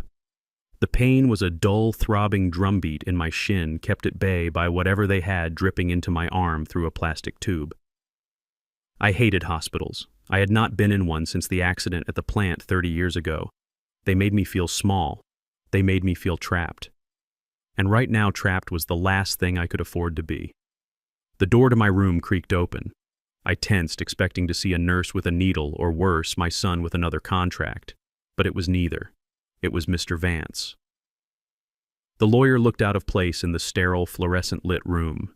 He was wearing a navy blue pinstripe suit that looked like it had been tailored in London, and he held a leather briefcase that probably cost more than the medical bill I was racking up. He closed the door softly behind him and walked to the foot of my bed. "Mr. Washington," he said, his voice low and smooth like expensive bourbon. "I heard you had a tumble." I tried to sit up, wincing as my ribs protested. It was not a tumble, Mr. Vance. It was a push. My son greased the stairs. Vance nodded slowly. He did not look surprised. He pulled a chair close to the bed and sat down, resting the briefcase on his knees. "Silas told me Jamal was ambitious," he said. "He did not tell me he was homicidal. But I suppose desperation makes men do ugly things." He clicked the latches of the briefcase. The sound was loud in the quiet room. "I came here because things have escalated, Booker, and because there is something else you need to know. Something Silas kept hidden even from me until the very end." He pulled out a large folded map. It wasn't a standard property map. It looked like a geological survey with blue lines crisscrossing the familiar squares of our neighborhood. "I found the papers in the safe deposit box," I said, my voice raspy. "I know about the forgery. I know Jamal stole the land." Vance smiled, a thin, shark-like expression. "That is the leverage we have for the fraud case. And it is strong, but it is not the kill shot. Jamal could drag a fraud case out for years. He could claim he was duped. He could claim Silas signed it during a moment of clarity. Courts are slow, Booker. And while we argue about handwriting experts, Jamal could still bulldoze that house and pour concrete." He unfolded the map on my bedspread. He pointed a manicured finger at a thick blue line running directly underneath Silas's property, cutting across my backyard and ending right under Jamal's basement. "Do you know what this is?" Vance asked. I squinted at the map. "A sewer line," Vance shook his head. "No. It is an aquifer. A deep water aquifer. One of the purest natural springs in the county. It runs deep, but the access point the wellhead writes is located right here." He tapped a spot in Silas's backyard. 50 years ago, before the city expanded this far out, this water was the primary source for the local farms. When the city switched to municipal water, everyone forgot about the aquifer. Everyone except Silas. I looked at him confused. "What does water have to do with Jamal?" "He is building condos, not a water park." Vance leaned in closer. His eyes were gleaming. "That is just it, Booker. He is not building condos." My heart skipped a beat. What Vance pulled another document from his briefcase. It was a leaked internal memo from a company called Chemcore Dynamics. Jamal isn't a developer anymore, Booker. He is a broker. He is not building residential housing. He has a contingent contract to sell the entire combined lot, Silas's land, your land and his land, to Chemcore Dynamics. They want to build a chemical processing substation here. They need the location because it is close to the highway and the rail line. A chemical plant, I whispered. In our neighborhood, Vance nodded. Exactly. But here's the catch. Chemcore needs water, lots of it, millions of gallons for cooling towers. Municipal water is too expensive for their margins. They are banking on tapping into that aquifer. That is why they are paying Jamal $10 million for the land. The water is the gold mine. Without the water rights, the land is just dirt. He tapped the map again. And here is the bomb Silas left behind. Vance pulled out a copy of a deed. It wasn't for the land, it was for the mineral and water rights. 3 days before he died, Silas transferred the water rights of the aquifer into an irrevocable nature conservation trust. He named the trust the Silas Thorne Clean Water Initiative. Vance sat back, looking satisfied. The trust has one mandate: to preserve the water in its natural state forever. No commercial pumping, no industrial use, and certainly no chemical cooling towers. I stared at the paper. Silas had checkmated them from the grave. If Chemcore finds out they can't touch the water, Vance said, the deal vanishes. The $10 million vanishes. And Jamal, who I suspect has already spent the advance money on debts and bribes, will be left holding a very empty bag. He will be ruined. Not just bankrupt. Destroyed. I looked at the map. I looked at the blue line that connected us all. Silas hadn't just saved my house. He had saved the ground beneath our feet. So Vance said, closing his briefcase, "You are holding the trigger. Jamal thinks he is fighting for a deed. He doesn't know the water is already gone. If we release this information to Chemcore, it is over." I laid my head back against the pillow. $10 million. That was why Jamal was willing to kill me. That was why he had oil on his hands.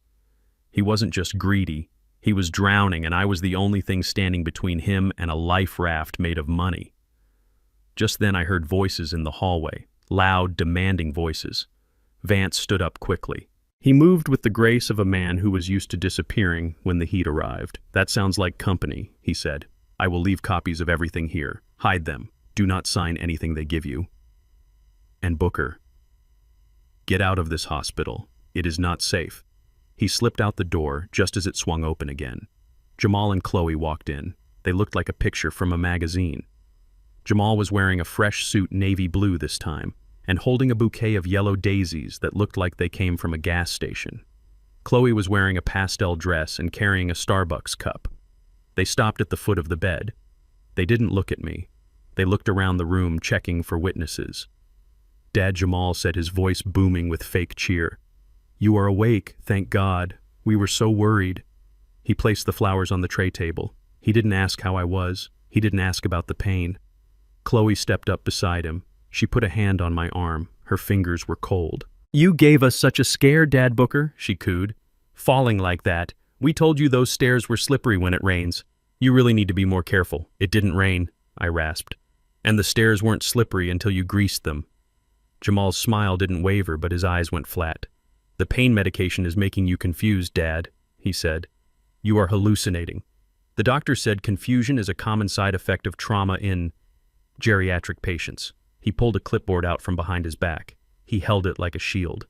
"Speaking of the doctor, we had a long talk with him. He agrees with us. This living arrangement, the garage, the stairs, it is just not safe for you anymore. You have had a serious fall. You need round-the-clock care. You need rehabilitation." He placed the clipboard on my chest. "We found a wonderful place, Dad. Sunrise Meadows. It is top of the line. They have physical therapy activities, nursing staff. It is really the best place for you to heal." I looked down at the paper. It wasn't a brochure. It was a consent form. Admission agreement, secure memory care unit. Memory care. That was code for locked doors. That was code for people who couldn't leave. "I am not signing," that I said, pushing the clipboard away. "I am going home." "You can't go home, Dad," Chloe said, her voice sharpening. "Your leg is shattered. You can't walk. Who is going to help you to the bathroom? Who is going to cook for you? We work. We can't be there 24 hours a day." I will hire a nurse, I said. I have money, Jamal laughed. It was a dry, cracking sound. Money, Dad. You have a pension and a checking account with $2,000 in it. A private nurse costs that in a week. You don't know what I have, I said. Jamal leaned over the bed. He put his hands on the rails, caging me in. I know exactly what you have, Dad. You have nothing. And you are going to sign this paper. Because if you don't, I am going to have the doctor declare you incompetent right now. We already told him about the paranoia, about the accusations. He is ready to sign off on an involuntary hold. He tapped the paper. This way is voluntary, Dad. It looks better. You go in for rehab. Maybe in 6 months, if you are better, you come out. 6 months. In 6 months, the chemical plant would be breaking ground. In 6 months, Silas's house would be gone. If I refuse, I asked. Jamal leaned closer. His breath smelled of mints and fear. If you refuse, we do it the hard way. The state takes guardianship. You go to the state facility downtown, the one with the barred windows, and I sell the house anyway because the state will liquidate your assets to pay for your care. He smiled. It is checkmate, old man. Just sign the paper, go to the nice home, eat the jello, watch the birds. Let me handle the business. I looked at the pen he was holding out to me. It was a gold Mont Blanc, probably bought with the deposit from Chemcor. I looked at Chloe. She was checking her watch, looking bored. I looked at the map hidden under my sheets, pressing against my broken leg. They thought I was trapped. They thought I was a broken old man in a hospital bed. But they didn't know about the water. And they didn't know I had a friend named Tyrone who knew how to bypass a hospital security system. I reached out my hand, my shaking, calloused hand. Give me the pen, I whispered. Jamal's eyes lit up. He practically shoved the pen into my hand. Good choice, Dad, he said. Really good choice. I held the pen over the paper. I lowered the tip. But I didn't sign my name. I drew a line, a straight, jagged line right through the text. Then I dropped the pen on the floor. Oops, I said. I guess I am just too clumsy. Jamal stared at the ruined form. His face turned red. You stubborn son of a get out, I said. Get out before I start screaming and tell the nurse you are threatening a patient. Jamal looked like he was going to hit me. He raised his hand, but Chloe grabbed his arm. Jamal, stop. The nurse station is right there. She looked at me with cold, dead eyes. Fine, she said. Have it your way. We will have the doctor commit you involuntarily. It will take 24 hours. Enjoy your last night of freedom, Booker. They turned and marched out of the room. I waited until their footsteps faded down the hall. Then I reached for the phone on the bedside table. I dialed Tyrone. Tyrone, I said. It is me. Get the boys. Bring the bolt cutters. I am checking out. Tonight. The doctor came in at 7 o'clock that evening. His name was Dr. Eris, a thin man with cold hands and eyes that refused to meet mine. He smelled of antiseptic and expensive cologne, the kind Jamal liked to wear. He flipped through the chart at the end of my bed, clicking his pen nervously. Mr. Washington, he said, his voice flat. I have reviewed your case file and consulted with your family. We have decided that discharging you to your home is simply not an option. Your injury is severe. Your living conditions in that garage are inadequate. I looked at him. I saw the new gold watch on his wrist. It looked heavy. I am checking myself out, Doc, I said, gripping the bed rails. I have rights. I am of sound mind. My leg is broken, not my brain. Dr. Eris finally looked at me. There was no pity in his eyes, only the arrogance of a man who knows he holds the keys. Actually, he said, pulling a paper from his pocket. Your son has filed an emergency medical guardianship, given your history of paranoia and the fall, which he claims was a suicide attempt. A suicide attempt, I roared, trying to sit up. He greased the stairs. The doctor raised a hand, silencing me. See, this agitation is exactly what we are worried about. The judge has granted a temporary hold. 72 hours. Effective immediately, you are being transferred to Sunrise Meadows for psychiatric evaluation and physical rehabilitation. The ambulance will be here at midnight. Sunrise Meadows. I knew the place. It was a warehouse for the unwanted. A place where they sedated you until you forgot your own name, where families sent their elders when they wanted the inheritance early. It wasn't a hospital. It was a prison with floral wallpaper. You are not sending me there, I said, my voice low. It is done, Mr. Washington, Dr. Eris said, turning his back on me. Sedate him if he struggles, he told the nurse outside the door. We can't have him hurting himself before the transfer. He walked out. The nurse, a large woman who looked like she wrestled bears, gave me a warning look and closed the door. I heard the lock click. I lay back against the pillow, my heart hammering against my ribs. Midnight. I had 5 hours. 5 hours before I disappeared into the system. 5 hours before Jamal won. I reached under my mattress. I had hidden my old flip phone there when the nurse wasn't looking.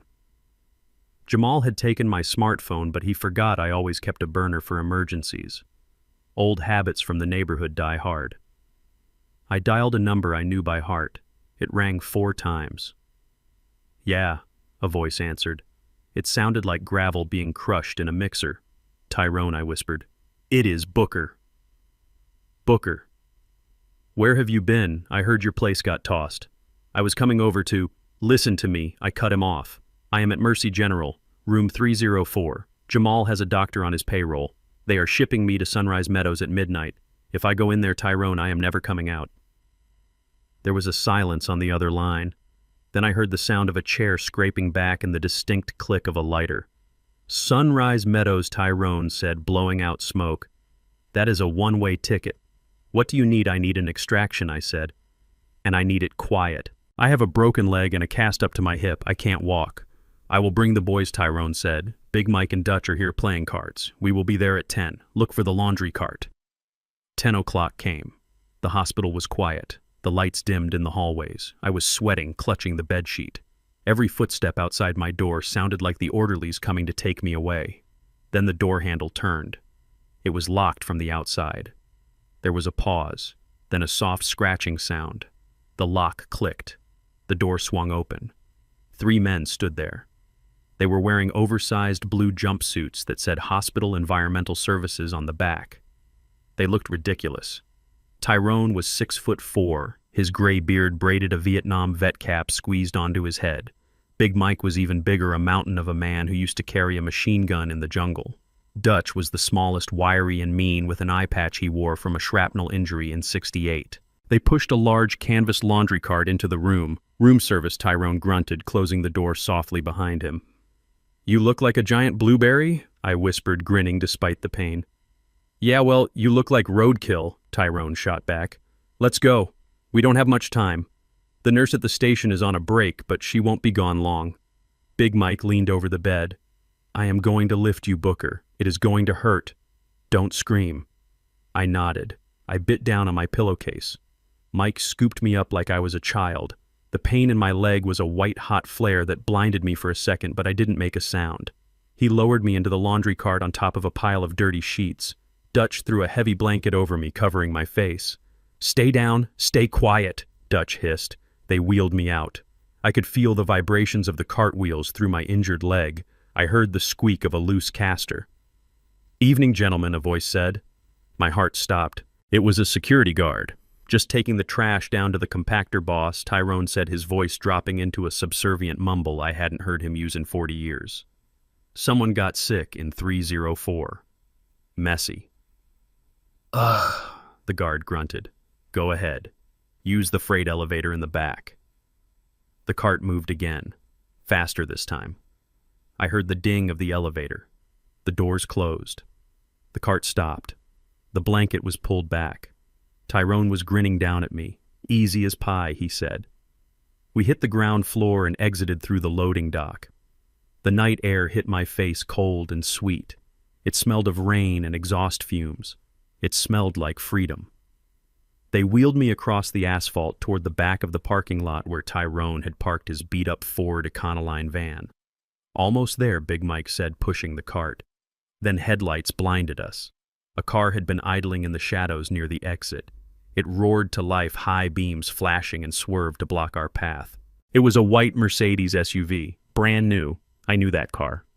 The driver's door flew open. Chloe stepped out. She was wearing a silk robe and slippers, holding a phone to her ear. She looked deranged, her hair wild, her eyes wide with fury. She had been waiting. She must have tracked my burner phone. Jamal wasn't the only one who knew how to use technology. "Stop!" she shrieked, pointing her phone at us. "I see you. I am recording this." Tyrone stopped the cart. He stepped in front of me, crossing his massive arms. "Move your car, lady," he rumbled. "You are kidnapping him," Chloe screamed into the phone. Police. I need the police at Mercy General.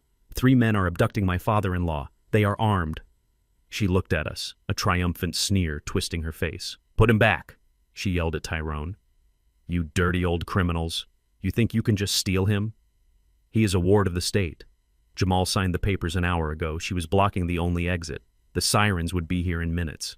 I struggled to sit up in the cart. Chloe, get out of the way, I shouted. She laughed. It was a manic, high-pitched sound. No, you are going to Sunrise Meadows, Booker. You are going to rot there until you sign that deed. You are never going home. She stood in front of her Mercedes, defiant, a barrier of privilege and greed. Tyrone looked at her. He looked at the van. Then he looked at me. Hold on, Booker, he said calmly. He turned to Big Mike. Get him in the van. Then Tyrone walked toward Chloe. He didn't walk fast. He walked with the heavy, unstoppable momentum of a tank. Chloe faltered. Stay back, she screamed. I will sue you. I will own you. Tyrone didn't stop. He walked right past her. He didn't even look at her. He walked to the front of her Mercedes. He reached down, grabbed the front bumper with both hands, and braced his legs. Tyrone was 70 years old, but he had spent 50 of them lifting engine blocks. He let out a roar that shook the birds from the trees. With a groan of tearing metal, he lifted the front end of the Mercedes off the ground. Chloe screamed, dropping her phone. What are you doing? Tyrone took a step to the side, dragging the 2-ton car with him, and dropped it. The car crashed down the front tires, landing on the concrete curb with a sickening crunch. The suspension snapped. The alarm started blaring. Move your plastic toy, Tyrone growled, dusting off his hands, or I will flip it over next time. Chloe stared at her broken car, then at the giant of a man standing before her. Her courage evaporated. She shrank back, terrified. Big Mike lifted me out of the cart and shoved me into the back of the van. Dutch jumped in the driver's seat. Tyrone climbed in the passenger side. We peeled out of the parking lot, the tires screeching, leaving Chloe standing alone in the dark, screaming at a car that wouldn't move. As we hit the highway, Tyrone looked back at me. Where to? Booker, I looked out the window at the city lights blurring by. I was a fugitive now, a kidnapped ward of the state. But I had my team. And I had the truth. Take us to the river, I said. To the old boathouse. We need to go underground. Because if Jamal wanted a war, he was about to find out that he didn't just declare it on his father. He declared it on a platoon. The river water slapped against the pylons of the old boathouse, a rhythmic wet sound that echoed in the dark. It was cold inside, smelling of diesel river mud and rust. This was Tyrone's sanctuary, a forgotten structure on a forgotten stretch of the riverbank where he stored salvaged engine parts and memories he did not want to look at. I lay on a cot in the corner, my cast propped up on a stack of old tires. A single bulb swung overhead, casting long, swaying shadows. I felt like a criminal, a fugitive in my own city. The pain in my leg was a dull roar, but the pain in my chest was sharper. I was hiding in a shack while my son slept in a mansion built on stolen land. Tyrone sat by the door cleaning his shotgun. He hadn't slept. He looked like a stone statue carved out of granite and regret. You hungry, Booker? He asked without looking up. I got a can of beans and some stale crackers. I sat up, grimacing. I need to pay you back for the gas, Tyrone, and for the trouble. I need to get some cash. I pulled out my burner phone. I didn't want to turn it on. They could trace it, but I had to check my bank balance. I needed to know what I was working with. I had about $40,000 in savings, money I had scraped together over 50 years. It wasn't a fortune, but it was enough to run for a while. Enough to buy a lawyer who wasn't afraid of the Whitlocks. I turned the phone on and dialed the automated banking number. I punched in my account number. My PIN. We are sorry, the robotic voice said. This account has been frozen due to suspicious activity. Please contact the branch manager or the joint account holder for assistance. I froze. I punched the numbers again. Same message. Joint account holder. Jamal. When Sarah died 5 years ago, I put Jamal's name on the account. Just in case I had thought. In case something happens to me. In case I get sick. I trusted him. I thought he would take care of me. Instead, he had cut my throat. I dropped the phone on the cot. He froze it, I whispered. He locked me out. I don't have a dime, Tyrone. I can't even buy you a burger. Tyrone stopped cleaning the gun. He looked at me. His eyes were dark under the brim of his cap. We don't need money for burgers, Booker. We got beans. I slammed my fist into the mattress. It is not about the beans. It is about fighting back. I can't hire a lawyer with beans. I can't file an injunction with crackers. He stripped me naked. Tyrone, he left me with nothing. I put my head in my hands. For the first time, I felt the crushing weight of defeat. Jamal had the lawyers. He had the cops. He had the money. I was just a crippled old man in a shed. Then a memory sparked in the back of my mind. It was a hot summer day 3 years ago. Silas was on his porch polishing an old silver coin. He liked to show them to me. Banks are for fools. Booker, he had said, squinting at the sun. Banks are just thieves with nicer suits. When the world goes to hell, electronic numbers won't save you. You need something heavy, something that clinks. He had tapped his foot on the floorboards of his pantry. I keep my insurance right here, where I can sleep on top of it. I looked up. The single bulb swayed. Tyrone, I said, get the bolt cutters and the sledgehammer. What for? Tyrone asked. We are going back, I said, to Silas's house. Tyrone frowned. The place is crawling with cops, Booker. It is taped off. Not the back, I said. The back faces the woods. And Jamal is arrogant. He thinks he won. He thinks I am halfway to the asylum by now. He won't be watching the dead man's house. He will be celebrating in his own. We waited until 3 a.m. The darkest part of the night. The moon was hidden behind thick clouds. We took Tyrone's old flat-bottom boat up the river, cutting the engine a mile out and paddling the rest of the way to the muddy bank behind the neighborhood. It was silent work, painful work. Every movement sent a spike of agony through my leg, but the adrenaline kept me focused. We crept through the woods, 2 old soldiers moving through the brush. We reached the back of Silas's property. The yellow police tape fluttered in the wind like a ghostly banner. The house looked dark and abandoned, a shell waiting for the wrecking ball. We reached the back door. It was padlocked. A heavy new lock Jamal must have installed. Tyrone stepped up. He positioned the bolt cutters. Snap. The lock fell into the mud. We slipped inside. The air in the house was stale, smelling of dust and old paper. It was the smell of a life ended. We didn't use flashlights. We moved by memory and the faint gray light from the windows. I led Tyrone to the kitchen, to the pantry. The floor was covered in linoleum peeling at the corners. Here, I whispered, pointing to the corner under the bottom shelf. Tyrone knelt down. He used a crowbar to pry up the linoleum. Underneath were wooden floorboards. Pine. He tapped them with the hammer. Thud, thud, hollow. He looked at me and nodded. He wedged the crowbar into the seam and heaved. The wood groaned a loud, protesting screech in the silence. I held my breath, waiting for sirens, waiting for lights. But nothing happened. The neighborhood slept. Tyrone ripped the board up. Then another. Underneath, nestled in the dirt foundation, was a metal box. It wasn't a small lockbox. It was an ammo crate. Military surplus. Green steel, rusted at the hinges. Lift it, I said. Tyrone grabbed the handles. He grunted. It is heavy, Booker. Real heavy. He hauled it out and set it on the kitchen floor. The thud shook the dust from the shelves. I knelt down. There was no lock on the box, just a heavy latch. I flipped the latch and threw open the lid. Even in the darkness, the shine was unmistakable. Gold. Rows and rows of gold bars, not the big ones you see in movies, small 1-ounce ingots, dozens of them, stacked neatly like bricks, and beside them bundles of cash, $100 bills wrapped in plastic bands, old bills, the kind with the small faces. I picked up a bar. It was cold and heavy in my hand. It felt real. It felt like power. Silas hadn't just been saving. He had been preparing for war. There was a note on top of the cash. I squinted to read it in the dark. For the rainy day, or for the day the fence comes down, use it to bury them, Booker. I looked at Tyrone. He was staring at the box, his mouth slightly open. That is a lot of beans, he whispered. It is a war chest, Tyrone, I said, closing the lid. It is enough. Enough for what? Enough to hire the biggest, meanest shark in the city, I said. I don't want a nice lawyer. I don't want a public defender. I want someone who eats developers for breakfast. I knew the name. Everyone in the city knew the name. Saul the Hammer Goodman. No, not the TV guy. A real guy. A guy who had sued the city 3 times and won. A guy who wore suits that cost more than Jamal's car.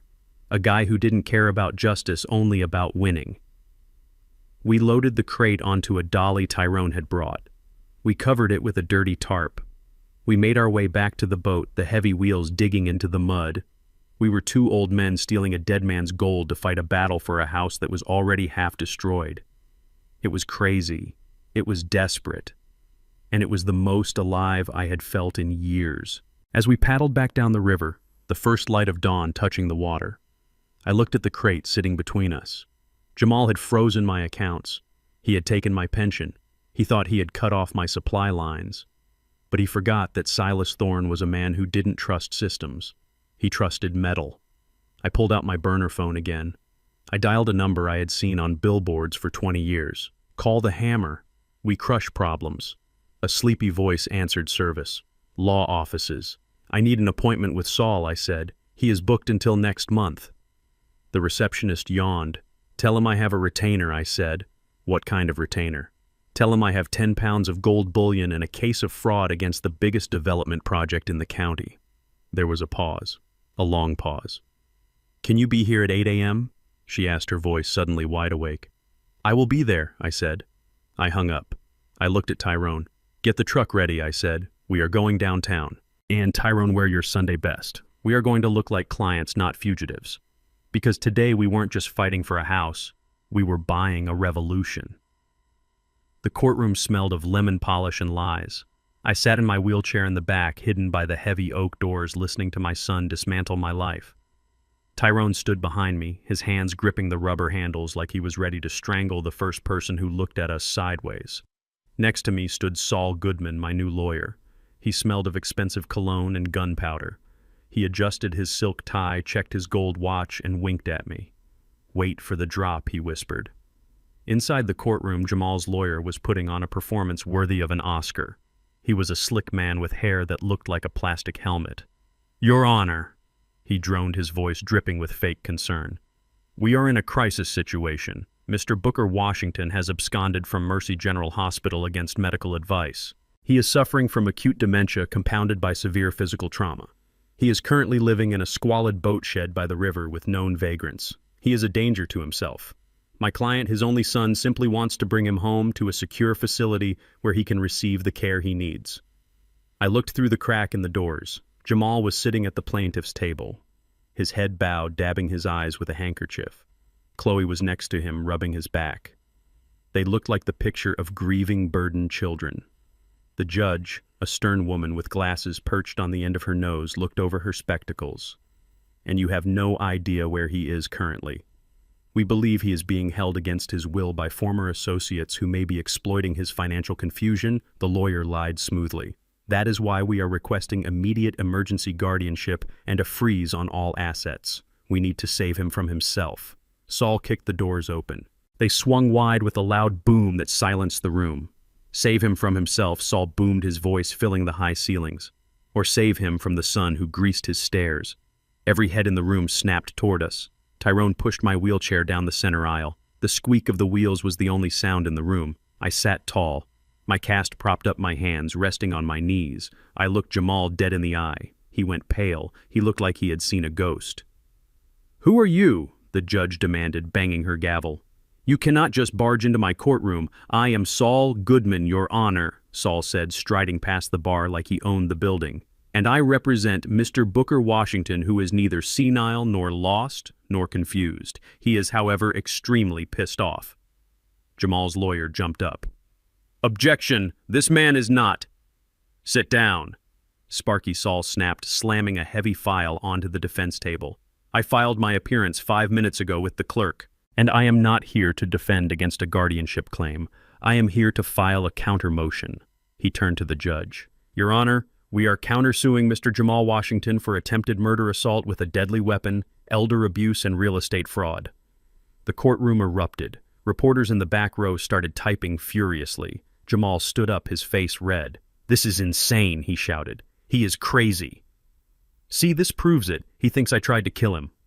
"Sit down, Mr. Washington," the judge barked. She turned to Saul. "Those are heavy accusations, counselor. This is a guardianship hearing. Do you have any evidence to support these claims, or are you just grandstanding?" Saul smiled. It was a terrifying smile. It was the smile of a wolf looking at a lamb chop. "Evidence," Saul chuckled. Your Honor, we don't rely on hearsay. We rely on high definition. He pulled a flash drive from his pocket and held it up. My client may be old, but he is a retired mechanic. He knows how to fix things. And he knows that when tools go missing, you install security cameras. Jamal's eyes widened. He looked at Chloe. She looked like she was about to be sick.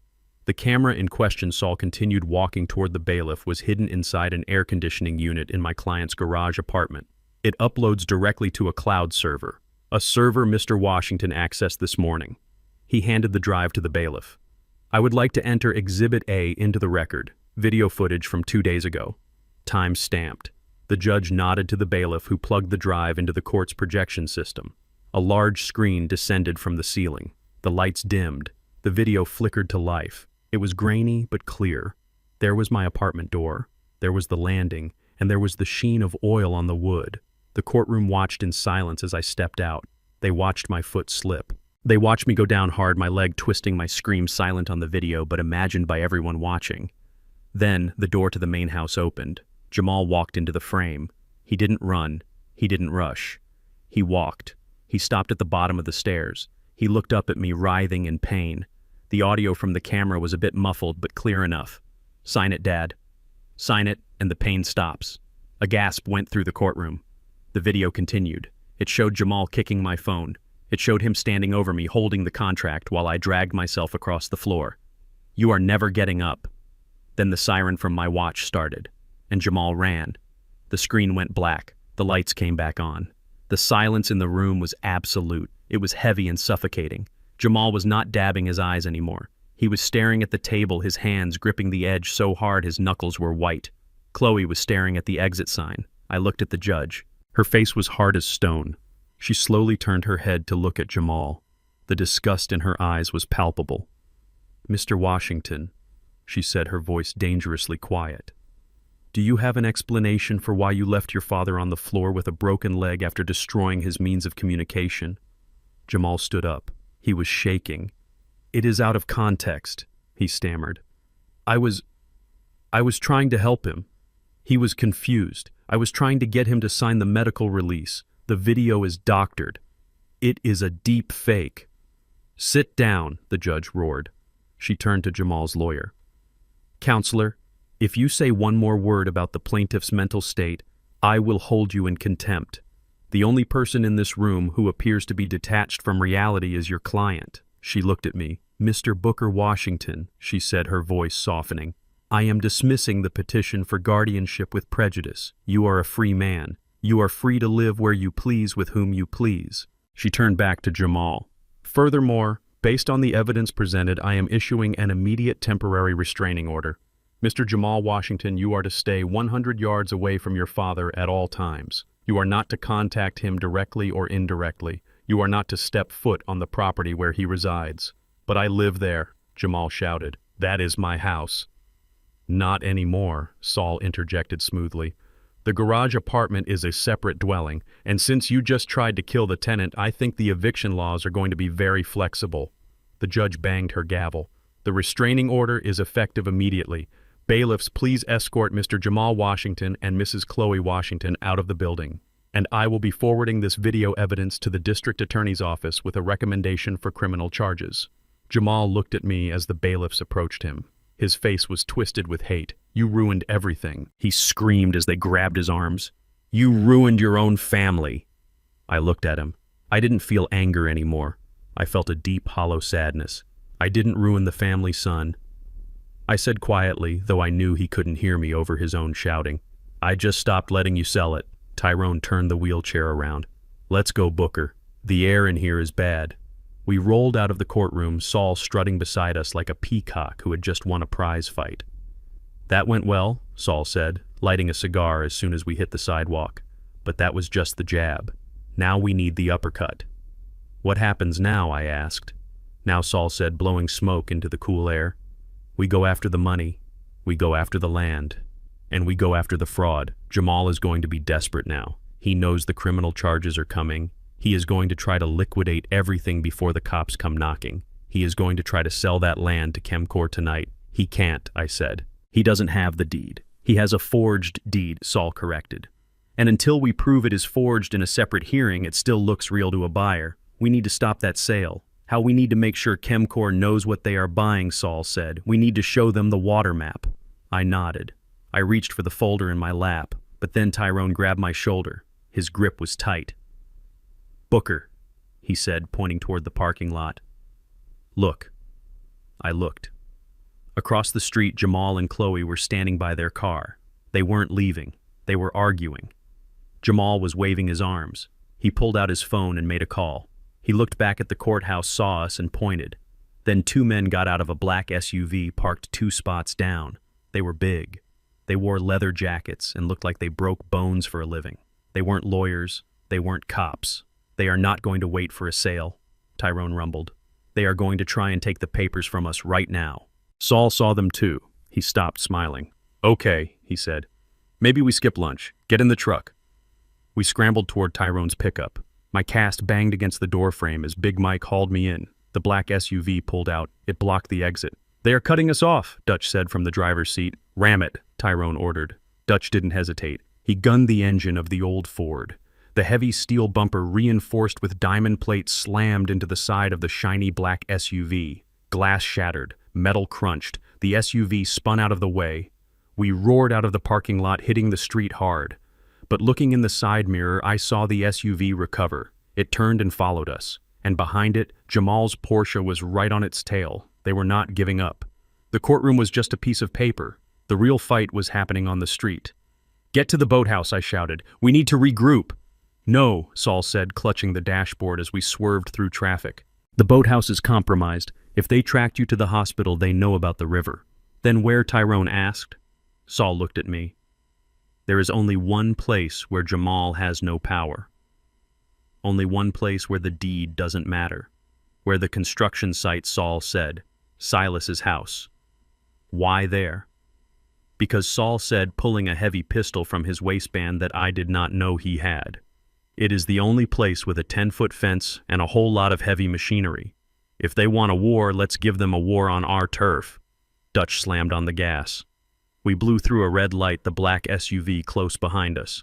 I clutched the accordion folder to my chest. It wasn't just paper anymore. It was my life. And it was Silas's legacy. I looked at the water map sticking out of the top. Jamal wanted the land. He wanted the water. Well, I thought, gritting my teeth. He was about to get drowned. We thought the restraining order was a shield. We thought the judge's gavel was the final word. We were fools. We were 2 old soldiers who had forgotten that a cornered rat does not surrender. It bites. And my son Jamal was the most desperate rat in the city. We had gone back to Tyrone's boathouse after the court hearing. It was not a palace, but it was safe, or so we thought. It was tucked away on a forgotten bend of the river, hidden by weeping willows and years of neglect. Inside it was a museum of a life Tyrone didn't talk about much. On the back wall above his cot hung a shadow box. Inside were his Purple Heart, a faded photo of his platoon in the jungle, and a letter from a girl named Betty, who didn't wait for him to come home. Those things were not just objects. They were proof that he had survived. I was lying on the cot, my broken leg throbbing in time with the crickets outside. The adrenaline from the courtroom was fading, replaced by a deep, bone-weary exhaustion. Tyrone was sitting by the door, whittling a piece of driftwood, humming a low, mournful tune. It was 3 in the morning when the smell hit me. It wasn't the smell of the river mud or the diesel generator. It was sharp, chemical. It smelled like the gas station pumps on a hot day. I sat up, sniffing the air. Tyrone stopped humming. He lifted his head. He smelled it too. Gasoline, he whispered. Before I could swing my legs off the cot, the world turned orange. There was a whoosh, a sound like a giant inhaling, followed by the roar of 1,000 angry beasts. The front wall of the boathouse, the one facing the dirt road, exploded into flames. The heat was instantaneous. It slapped me in the face, singing my eyebrows. The old dry wood of the shed, seasoned by 50 years of wind and sun, caught fire like it had been soaked in kerosene, which I realized with a sick feeling it probably had been. "Get up," Tyrone roared. He dropped his knife and lunged for me. The front door was a wall of fire. We couldn't go out that way. The flames were licking across the ceiling, eating the oxygen, turning the air into thick black smoke. My cast felt like an anchor. I tried to stand, but the smoke blinded me. I coughed, my lungs burning. The window, Tyrone shouted. He grabbed a heavy wrench from his workbench and hurled it at the back window overlooking the river. The glass shattered. He grabbed me by the back of my shirt and my belt, hauling me up like a sack of flour. The fire was roaring behind us now, a deafening inferno. I could feel the skin on my back blistering. "Go!" he yelled, and he shoved me through the window. I fell. I hit the cold, black water of the river with a splash that knocked the wind out of me. The shock of the cold was brutal after the heat of the fire. I sank, the weight of my cast dragging me down into the muck. I thrashed, kicking with my good leg, clawing at the water. Hands grabbed my collar. Tyrone. He had jumped in right behind me. He swam with the power of a bull, dragging me toward the muddy bank away from the burning structure. We crawled onto the mud, gasping, coughing up river water and smoke. I rolled onto my back, staring up at the sky. But I couldn't see the stars. I could only see the fire. The boathouse was a torch. The flames reached 30 feet into the air, turning the night into a hellish day. The heat was intense, even from the water's edge. "My stuff," Tyrone croaked. He tried to stand up. He looked back at the fire. "My box." He took a step toward the burning building. "Tyrone." "No," I grabbed his ankle. "It is gone. You can't go back in there." He stopped. He watched the roof collapse inward with a shower of sparks. He watched the wall where his shadow box hung disintegrate into ash. The Purple Heart. The photo of the boys who didn't make it back, the letter from Betty. 50 years of history. Gone in 5 minutes. Tyrone fell to his knees in the mud. He let out a sound that wasn't a scream and wasn't a sob. It was a low animal growl of pure loss. I looked away from the fire and toward the road. Through the heat haze, I saw headlights. A black SUV was speeding away, tires spinning in the dirt. It wasn't Jamal's Porsche. It was a hired car. Professionals, or desperate goons paid with the last of Jamal's cash. He tried to burn us alive. The realization settled over me like a shroud. This wasn't about money anymore. It wasn't about a deed or a signature. My son, the boy I had carried on my shoulders, the boy I had taught to tie his shoes, had just paid men to pour gasoline on his father and light a match. Something inside me broke. It wasn't my heart. My heart had broken days ago. This was something else. It was the tether, the invisible cord that connects a father to his child no matter what they do. That cord snapped. It burned away in the fire that was consuming Tyrone's life. I looked at the flames reflecting in Tyrone's wet eyes. I saw the pain of a man who had lost his sanctuary because he tried to help me. I reached out and gripped Tyrone's shoulder. My hand was covered in mud and soot. "He is not my son anymore," I whispered. My voice was raspy from the smoke, but it was steady. Tyrone looked at me. "He is an enemy combatant," I said, "and we don't negotiate with enemies. We destroy them." We sat there in the mud until the sirens came. We didn't talk to the police. We didn't tell them who did it. We knew they wouldn't find evidence. Arson is hard to prove when everything is ash. And besides, I didn't want him arrested for arson. That was too easy. That was too clean. I wanted him to lose everything.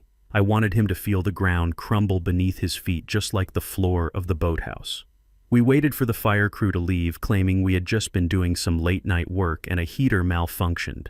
They bought it, or they just didn't care enough to argue with two angry old men. When they were gone, we climbed into Tyrone's truck.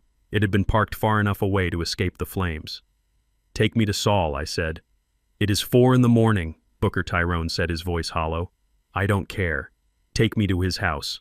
I know where he lives." We drove to the upscale suburbs, the truck rattling through the quiet streets. I didn't look at the houses. I looked straight ahead, my eyes burning. I wasn't planning a defense anymore. I was planning an execution. We pulled up to Saul's gated driveway. I leaned out the window and pressed the buzzer until a light came on in the house. Saul came to the gate in a silk robe holding a golf club. When he saw it was us covered in soot and smelling of smoke, he opened the gate. We sat in his kitchen. His wife made us coffee. She didn't ask why we looked like we had crawled out of hell. She just poured the coffee and left the room. Saul looked at us. He looked at the soot on my face. He looked at the emptiness in Tyrone's eyes. "Jamal," he asked. I nodded. "He burned the boathouse. We barely got out." Saul let out a long breath. He rubbed his temples. "Attempted murder," he muttered. "We can go to the DA. We can." "No." I cut him off. "No police. Not for this. The police are too slow. And Jamal will have an alibi." He will have receipts showing he was at a dinner or in a meeting. He is slippery. I took a sip of the black coffee. It tasted like ash. I want to end this, Saul. Today. Saul looked at me. What do you want to do? I reached into my jacket pocket. It was miraculous, but the accordion folder from Silas was still there. It smelled of smoke, but the papers were intact. I want to drop the bomb, I said. I want to release the will, and I want to release the water trust. Saul frowned. We talked about this, Booker. If we wait until the closing meeting with Chemcorp, we can catch him in the act of fraud. We can maximize the damage. If we do it now, he might just run. Let him run, I said. I don't care if he runs. I want him broken. I want him to know that I am the one who did it. I don't want a judge to tell him he lost. I want to tell him.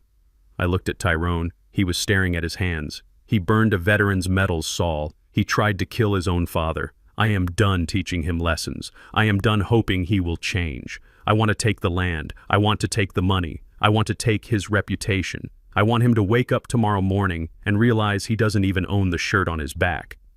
Saul looked at me for a long time. He saw the shift. He saw that the grieving father was gone, replaced by something much colder. He stood up and walked to his home office. He came back with a laptop and a phone. Okay, Saul said. If we are doing this, we are doing it loud. He opened the laptop. I am going to file the real will with the probate court electronically right now. It will be public record by 9 a.m. Then I am going to email a copy of the water trust deed to the legal department at Chemcorp Dynamics. He looked at me. And then I said, standing up, my broken leg screaming in protest. Then we are going to call a press conference. A press conference? Saul asked, raising an eyebrow. Yes, I said. On the front lawn of Silas's house. I want the cameras there. I want the neighbors there. And I want Jamal there. How are you going to get Jamal there? Tyrone asked, speaking for the first time. I pulled out my burner phone. I am going to send him a text, I said. I am going to tell him I am ready to surrender. I am going to tell him to bring the contract. I typed the message. My thumbs were black with soot. You win. I can't do this anymore. Meet me at Silas's house at 10 a.m. Bring the papers. I will sign.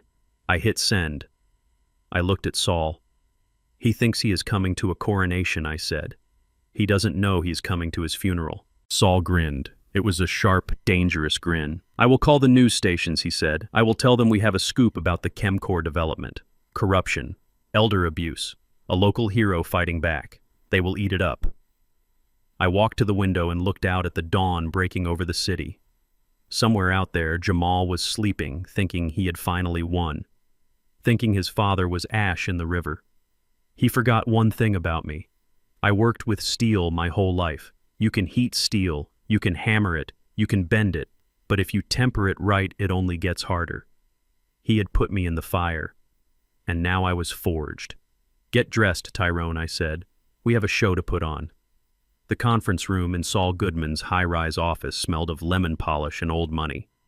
It was a stark contrast to the burnt wood and river mud that still clung to my boots. I sat at the far end of the long mahogany table, my plaster cast propped up on a spare chair.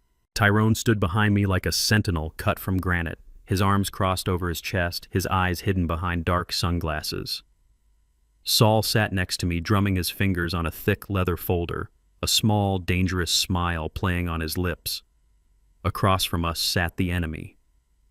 Jamal looked immaculate in a charcoal suit that probably cost more than my truck. He was radiating a nervous, manic energy, tapping his gold pen against the table. Chloe was beside him, looking pale but determined, her eyes darting around the room as if she were calculating the value of the artwork on the walls. Next to them were three men I did not know. They wore expensive gray suits and had the cold, dead eyes of sharks. These were the men from Chemcorp Dynamics. They were here to witness the surrender. They were here to sign the checks that would turn my neighborhood into a chemical wasteland. Jamal pushed a stack of documents toward me. Let's get this over with, Dad, he said, his voice tight. You made the right choice. It is time to stop this foolishness. Sign the transfer of rights. Sign the non-disclosure agreement. And we can all go home. He looked at the Chemcorp executives and flashed a winning smile. My father has had a rough week. He is a bit confused, but he understands that progress is inevitable. One of the suits nodded, checking his watch. We have a tight schedule, Mr. Washington. We need clear title by noon to authorize the wire transfer. I looked at the papers. They were a death warrant for Silas's legacy. They were a confession that I was weak. Jamal leaned forward. I added a clause, Dad. I am going to pay off your medical bills, and I will give you $50,000. You can go wherever you want. Florida, Arizona, just go. $50,000. He was offering me crumbs from the $10 million loaf he was about to steal. I looked at Saul. Saul stopped drumming his fingers. He opened his folder. Actually, Saul said, his voice cutting through the room like a razor blade, Mr. Washington will not be signing those papers. Jamal's face flushed. We had a deal. He sent the text. He surrendered. I lied, I said. My voice was raspy, but it filled the room. I learned it from you, son. Jamal slammed his hand on the table. This is bull. We have the lien. We have the rights. If you don't sign, we will bury you in court for the next 10 years. Saul held up a hand. You have a tax lien, Saul corrected, which gives you the right to collect a debt. But as of 9 a.m. this morning, that debt has been paid in full. He slid a cashier's check across the table. It was for $12,000, the amount of the back taxes Silas owed, paid for with the cash from the ammo crate. Jamal stared at the check. He laughed. A nervous, high-pitched sound. You can't pay it off. Only the owner can pay it off. And the owner is dead. Exactly, Saul said. Which brings us to the matter of the estate. Saul pulled a document from his folder. It was old. The paper was yellowed. It smelled of the safe deposit box. Silas Thorne did not die intestate, Saul announced. He left a will, a very specific, very detailed will. And he named an executor. He pointed at me. Mr. Booker Washington. Jamal rolled his eyes. So what? He left you his old furniture, his collection of newspapers. The house is collateral for the debt I bought. The will doesn't matter. Saul smiled. It was the smile of a man who was about to pull the lever on the trap door. It matters a great deal, Mr. Washington, because Silas Thorne didn't just own the house at 402 Maple Street. Saul stood up and walked to the whiteboard at the end of the room. He uncapped a marker and drew a large square. This is Silas's lot, Saul said. He drew a smaller square next to it. This is Booker's lot. Then he drew a third square on the other side. And this, Saul said, tapping the marker against the board, is the lot where you built your 4,000 square foot mansion, Jamal. He turned back to the table. Jamal, do you have the deed to your land? Jamal scoffed. Of course I do. I bought it from Silas 3 years ago. I have the paper right here. He pulled a copy of a deed from his own briefcase and slapped it on the table. Signed and notarized, he said triumphantly. Saul didn't even look at it. That is a warranty deed, Saul said. Based on a transfer of title for the sum of $10, he paused. But here is the problem. Silas Thorne never sold you that land. I leaned forward. I wanted to see his face when the hammer dropped. In 1998, I said, speaking directly to my son Silas, bought the original tract of land that includes all 3 lots. He subdivided them on paper, but he never sold the titles. When you wanted to build your house, Jamal, you didn't have the money to buy the land. You came to me crying about how the bank wouldn't give you a loan without collateral. Jamal's face went pale. Shut up, he whispered. Silas heard you, I continued. He felt sorry for you. So he executed a 99-year ground lease. He let you build on his land for free as long as it remained residential. He kept the ownership. You were a tenant, Jamal. Just a tenant. Lies. Jamal screamed. He stood up, knocking his chair over. I have the deed. He signed it. I reached into the accordion folder sitting on my lap. I pulled out the forensic report. I threw it onto the table. It landed with a heavy thud in front of the ChemCorp executives. That is a forgery, I said. The lead executive picked up the report. He adjusted his glasses. He read the summary. His eyes widened. According to this, he said, looking at Jamal, the signature on your deed is a tracing, and the notary who stamped it, he looked at the date. She had been dead for 6 months when this document was supposedly signed. The room went dead silent. Chloe let out a strangled sound. No, that is impossible. We paid. She stopped herself. She covered her mouth, but it was too late. She had almost admitted to the bribe. Saul picked up the will. He cleared his throat. I will read the relevant clause, he said. I, Silas Thorne, being of sound mind and body, hereby bequeath my entire estate, real and personal, to my only true friend, Booker T. Washington. This includes the primary residence at 402 Maple Street, the mineral and water rights held in trust, and the fee simple title to the adjacent lot currently occupied by the structure known as 406 Maple Street. Saul lowered the paper. He looked at Jamal. The land your house sits on belongs to your father, Jamal. The swimming pool you brag about, it is on your father's land. The garage where you park your Porsche, your father's land. You don't own anything. You are a squatter. And since you violated the terms of the original ground lease by attempting commercial development and committing fraud, Saul paused for effect. The lease is void. Jamal collapsed into his chair. He looked like a puppet whose strings had been cut. He opened his mouth, but no words came out. He looked at the Chemcorp executives. "Gentlemen," he stammered, this is a misunderstanding, a family dispute. We can fix this." The lead executive stood up. He closed his folder. He looked at Jamal with absolute disgust. "Mr. Washington, we represent a multinational corporation. We do not do business with squatters, and we certainly do not get involved in federal fraud cases." He turned to me. "Mr. Booker, I apologize for the intrusion. We were led to believe the title was clear." "Wait!" Chloe shrieked. She jumped up, grabbing the executive's arm. "You can't leave. We spent the deposit. We spent it all. If you pull out now, we will be destitute." The executive shook her off like she was a piece of lint. "That sounds like a personal problem, ma'am. Our lawyers will be contacting you regarding the return of our funds, and I suggest you get a very good criminal defense attorney." The three men marched out of the room. The door closed with a click that sounded like a jail cell locking. We were alone. Chloe turned on me. Her face was twisted into something ugly and unrecognizable. "You did this," she screamed. "You jealous, hateful old man. You couldn't stand to see us successful. You wanted to ruin us." She lunged across the table, her fingernails aimed at my face. Tyrone moved. He didn't even uncross his arms. He just stepped forward and blocked her path with his massive shoulder. She bounced off him and fell back into her chair. "Sit down, Chloe," I said. My voice was calm. It was the calm of a man who had walked through fire and come out the other side. Jamal was staring at the table. He was shaking. "You took my house," he whispered. "You took my house." "It was never your house, son," I said. "It was a gift you spat on, a gift you tried to steal." I picked up the original documents from the table. I held them up. "These are the originals, Jamal, not the photocopies you doctored, not the lies you filed at the courthouse. These are from 1998. The paper is real. The ink is real." I threw them back down. "You built a castle on quicksand," I said, "and you greased the slope yourself." Jamal looked up at me. There were tears in his eyes, but they were angry tears. "I am your son," he said. "How can you do this to me?" I looked at his expensive suit. I looked at his soft hands. I looked at the man who had left me on the floor with a broken leg.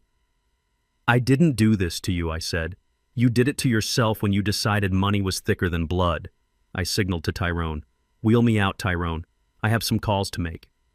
"Where are you going?" Chloe shouted. "We are not done." I looked back over my shoulder. "I am going to call the eviction court," I said. "You have 48 hours to get off my land. And Chloe." She looked at me, hate burning in her eyes. "Don't take the copper wiring out of the walls on your way out," I said. "I will be checking." We left them there in the silence of the conference room, surrounded by the wreckage of their greed. As we got into the elevator, Saul let out a long, low whistle that he said, adjusting his tie, was the coldest thing I have ever seen. And I have divorced people for a living. I leaned my head back against the wheelchair. I was tired. My leg hurt. But for the first time in 10 years, the weight was off my chest. It had to be done. "Saul," I said, "sometimes you have to burn the field to save the farm." But the war wasn't quite over. Jamal was broken, but he was still dangerous. And a broken man with nothing left to lose is the most dangerous thing in the world. I knew he wouldn't leave quietly. I knew he would come for me one last time, and I would be ready. The ride back from the lawyer's office was quiet, but the city around us was screaming. Even without looking at a screen, I could feel the shock waves of what we had just done rippling through the phone lines and fiber optic cables of the city. We had not just stopped a deal, we had popped a $10 million bubble. Tyrone drove the truck, his eyes scanning the mirrors, watching for the black SUV, but the streets were empty of enemies. Jamal's hired muscle had disappeared the moment the Chemcore executives walked out of that conference room. When the money dries up, the loyalty evaporates. That is a lesson my son was learning in real time. By the time we pulled into the driveway of the property, Silas's property, my property, the sun was beginning to set, casting long, bruised shadows across the lawn. The bulldozer was still there, sitting silent and yellow like a dead dinosaur on the edge of the construction site. But the activity around it had changed. It wasn't a construction crew anymore, it was a demolition crew of a different kind. A tow truck was backing up to Jamal's Porsche. A man with a clipboard was standing by the front door of the mansion, taping a notice to the wood. Another car, an unmarked sedan that smelled like bank investigators, was parked by the curb. I watched from the cab of Tyrone's truck. It was brutal. It was fast. The banks did not wait for a court order when fraud was involved. Saul had sent the documents to the lenders an hour ago. The mortgage on the mansion was based on collateral that Jamal never owned. The loans for the construction equipment were secured by a contract that no longer existed. The house of cards had collapsed. We got out of the truck. I leaned heavily on my crutches, my cast swinging between them. Tyrone stood beside me, a silent mountain of support. We didn't go to the garage. I walked straight up the driveway to the main house. I sat on the stone bench near the fountain, the one Chloe had bought in Italy and bragged about for 6 months. I waited. It didn't take long. A taxi pulled up to the curb. Not a limo, not a town car. A beat-up yellow taxi with a squeaky brake pad. The back door opened and Jamal stepped out. He looked like he had aged 20 years in 4 hours. His tie was gone. His collar was unbuttoned. He looked at the tow truck taking his Porsche away, and he didn't even flinch. He just stared at it with dead, hollow eyes. Chloe climbed out behind him. She wasn't the fierce, screaming harpy from the conference room anymore. She was shrunken. Her makeup was streaked, her hair matted. She looked at the repo men, then at the house, and finally at me.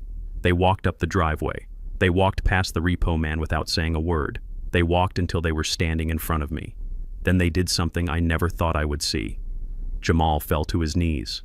It wasn't a theatrical gesture. His legs just seemed to give out. He hit the pavement hard, ruining the knees of his charcoal suit pants. He put his head in his hands and he started to sob. It was a deep, racking sound, the sound of a man who has looked into the abyss and seen his own reflection. Chloe knelt beside him. She grabbed the hem of my flannel shirt. Her hands were shaking. "Dad," she choked out. "Dad Booker.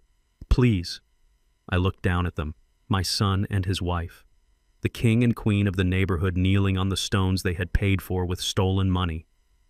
"It is gone," Jamal whispered into his hands. "Everything. The accounts are frozen. The investors are pulling out. They are talking about prison, Dad. They are talking about RICO charges." He looked up at me. His face was wet with tears and snot. "Help us," he begged. "Please. We have nowhere to go.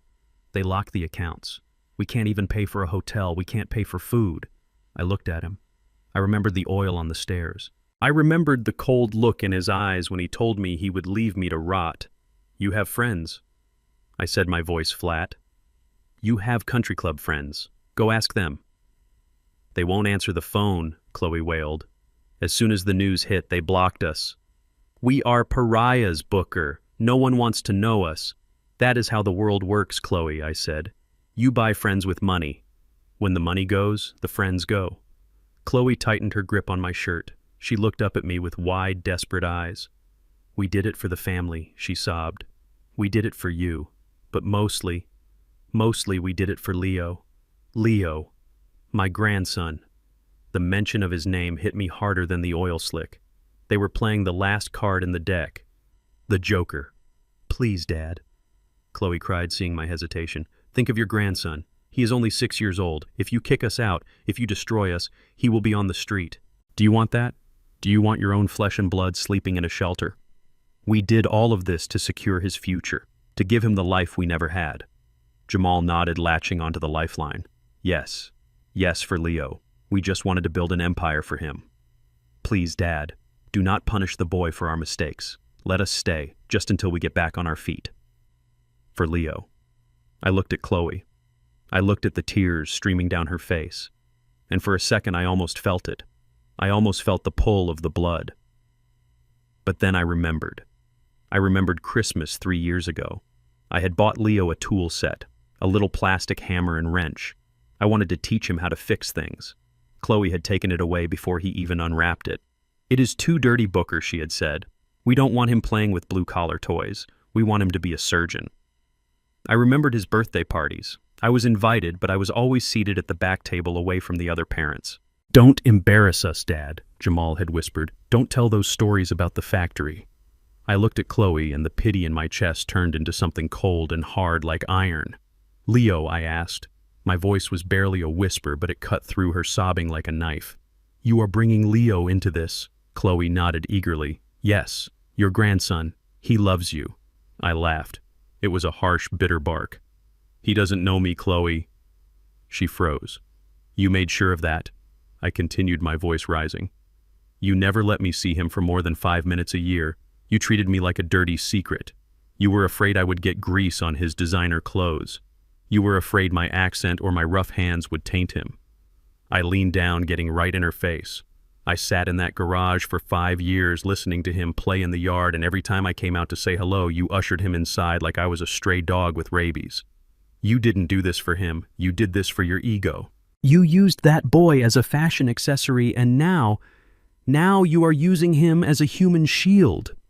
Chloe recoiled as if I had slapped her. She let go of my shirt. "How dare you?" I whispered. "How dare you use that innocent boy to cover your crimes?" I reached into my back pocket. I pulled out a folded piece of paper. Saul had typed it up in the car. It was legal, it was binding, and it was final.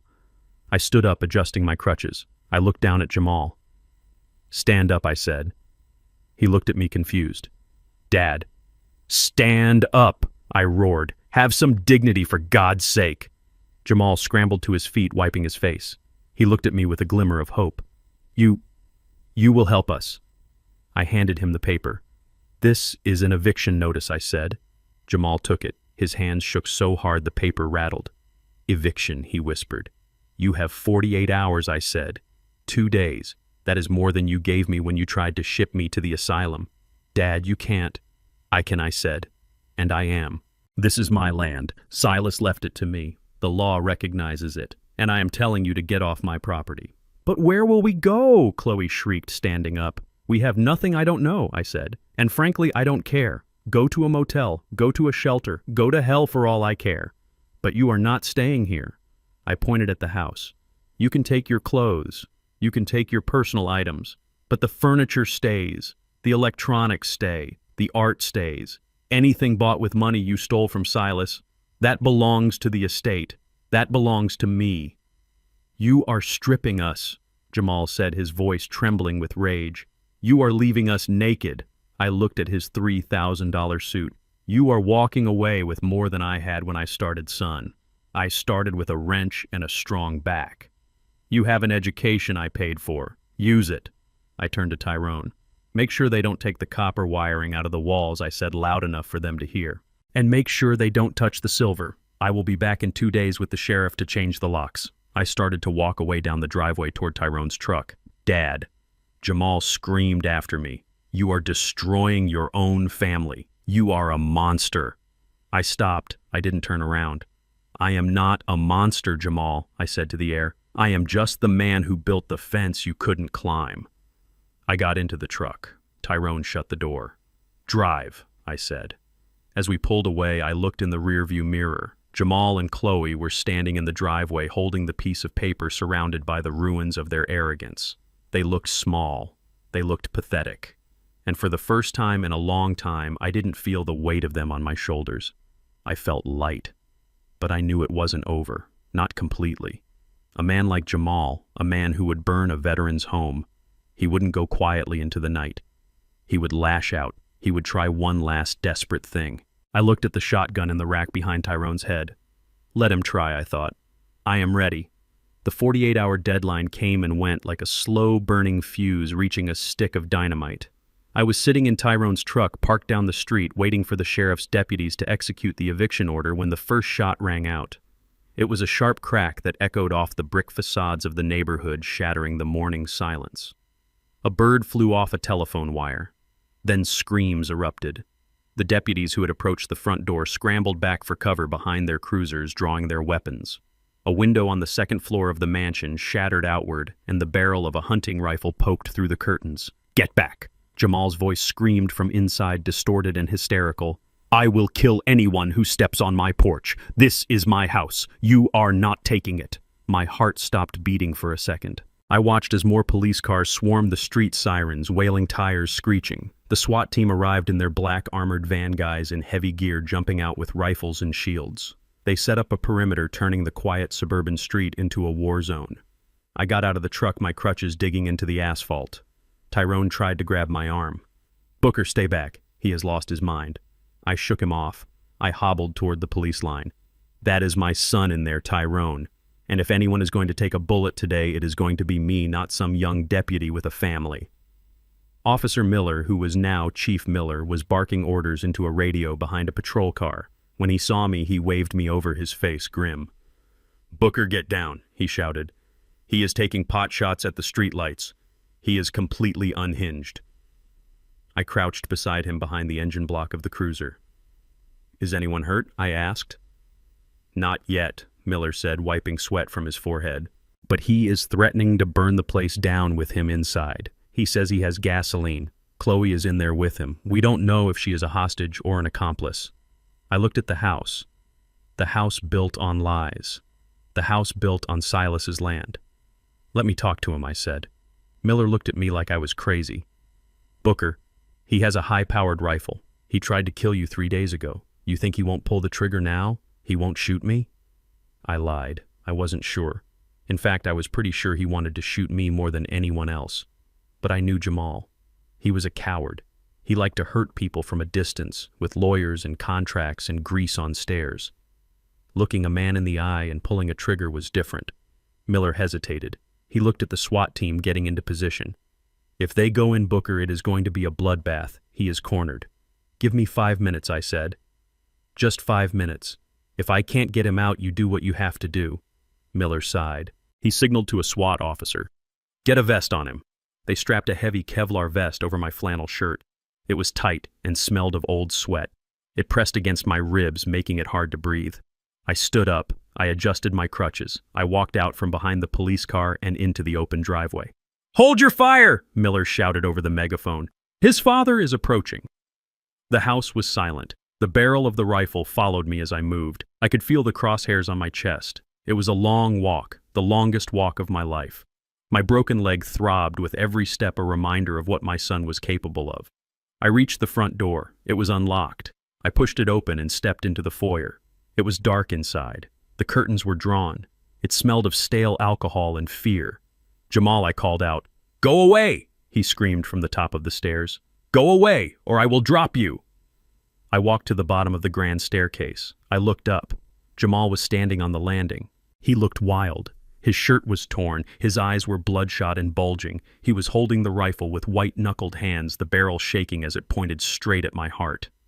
Chloe was sitting on the floor behind him, hugging her knees, rocking back and forth. She looked catatonic. I stopped. I leaned on my crutches. I looked up at the boy I had raised. "Put the gun down, son," I said. "It is over. It is not over until I say it is over."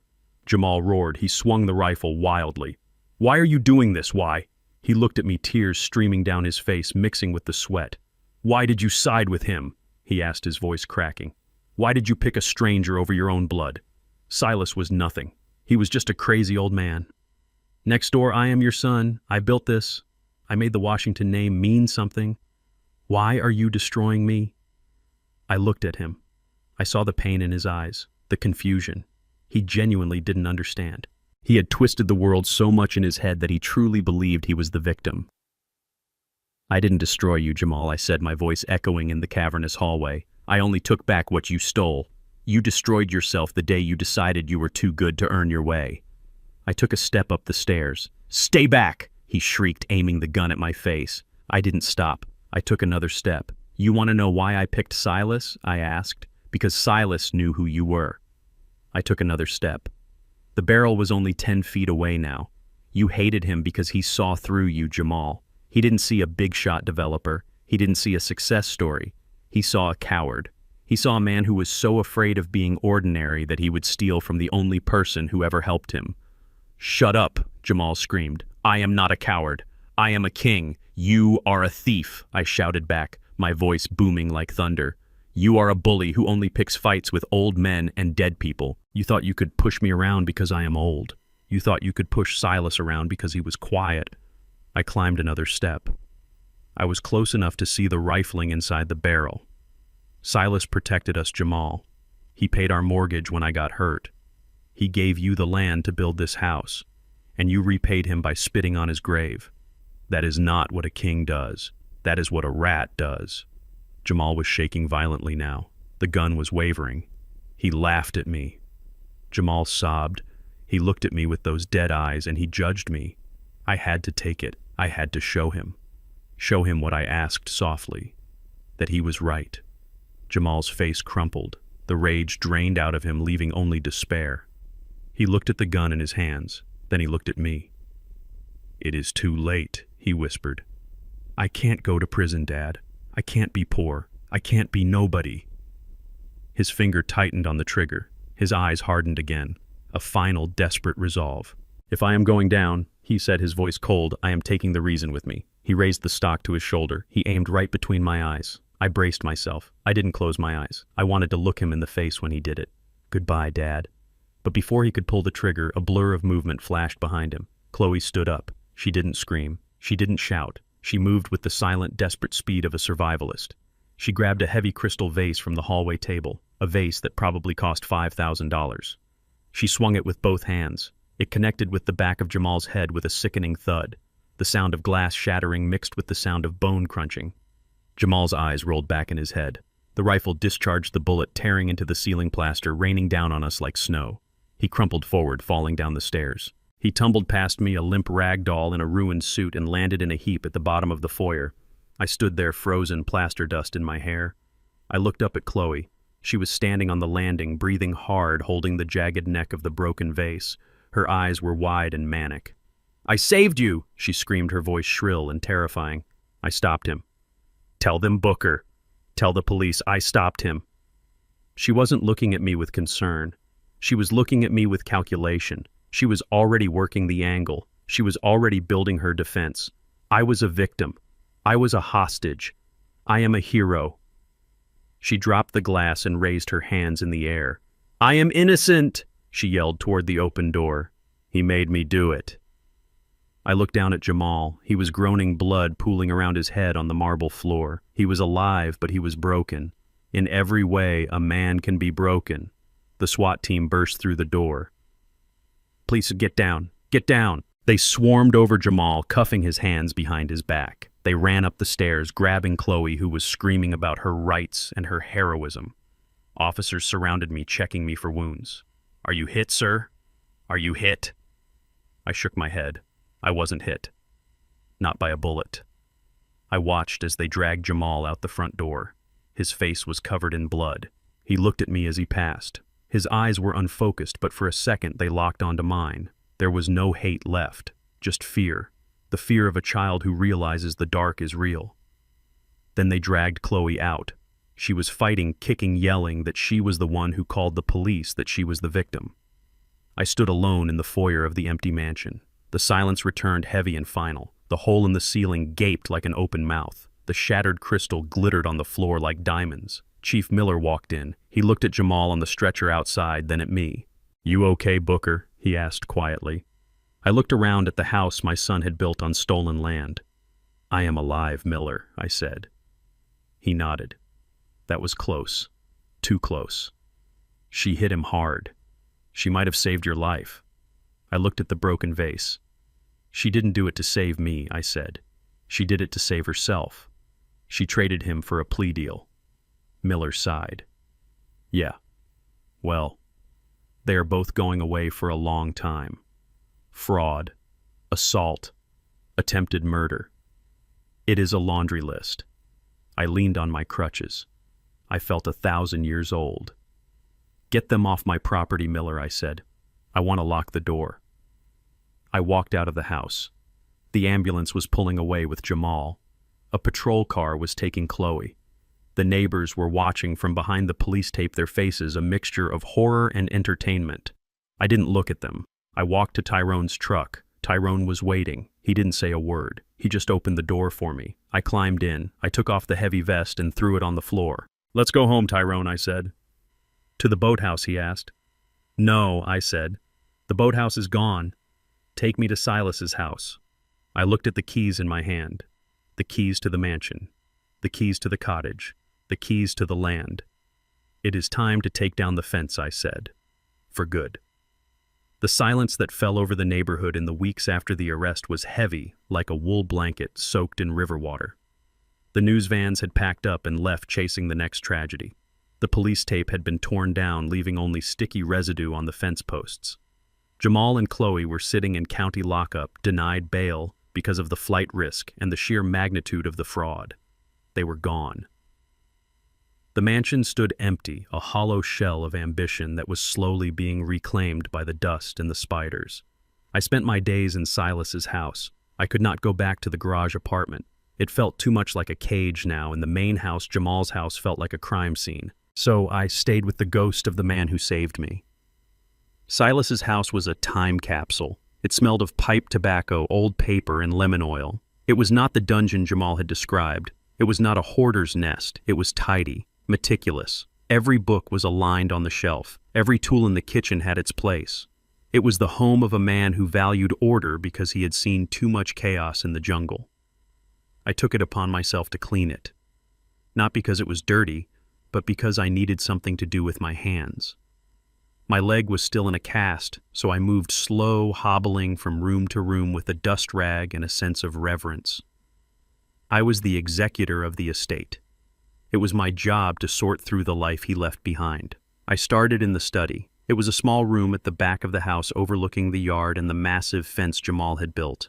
The desk was heavy oak scarred by years of use. I opened the drawers one by one. I found receipts from the grocery store dating back 10 years. I found letters from the VA about his pension. I found a stack of birthday cards he had bought, generic ones with pictures of sailboats and forests but never sent. They were blank inside.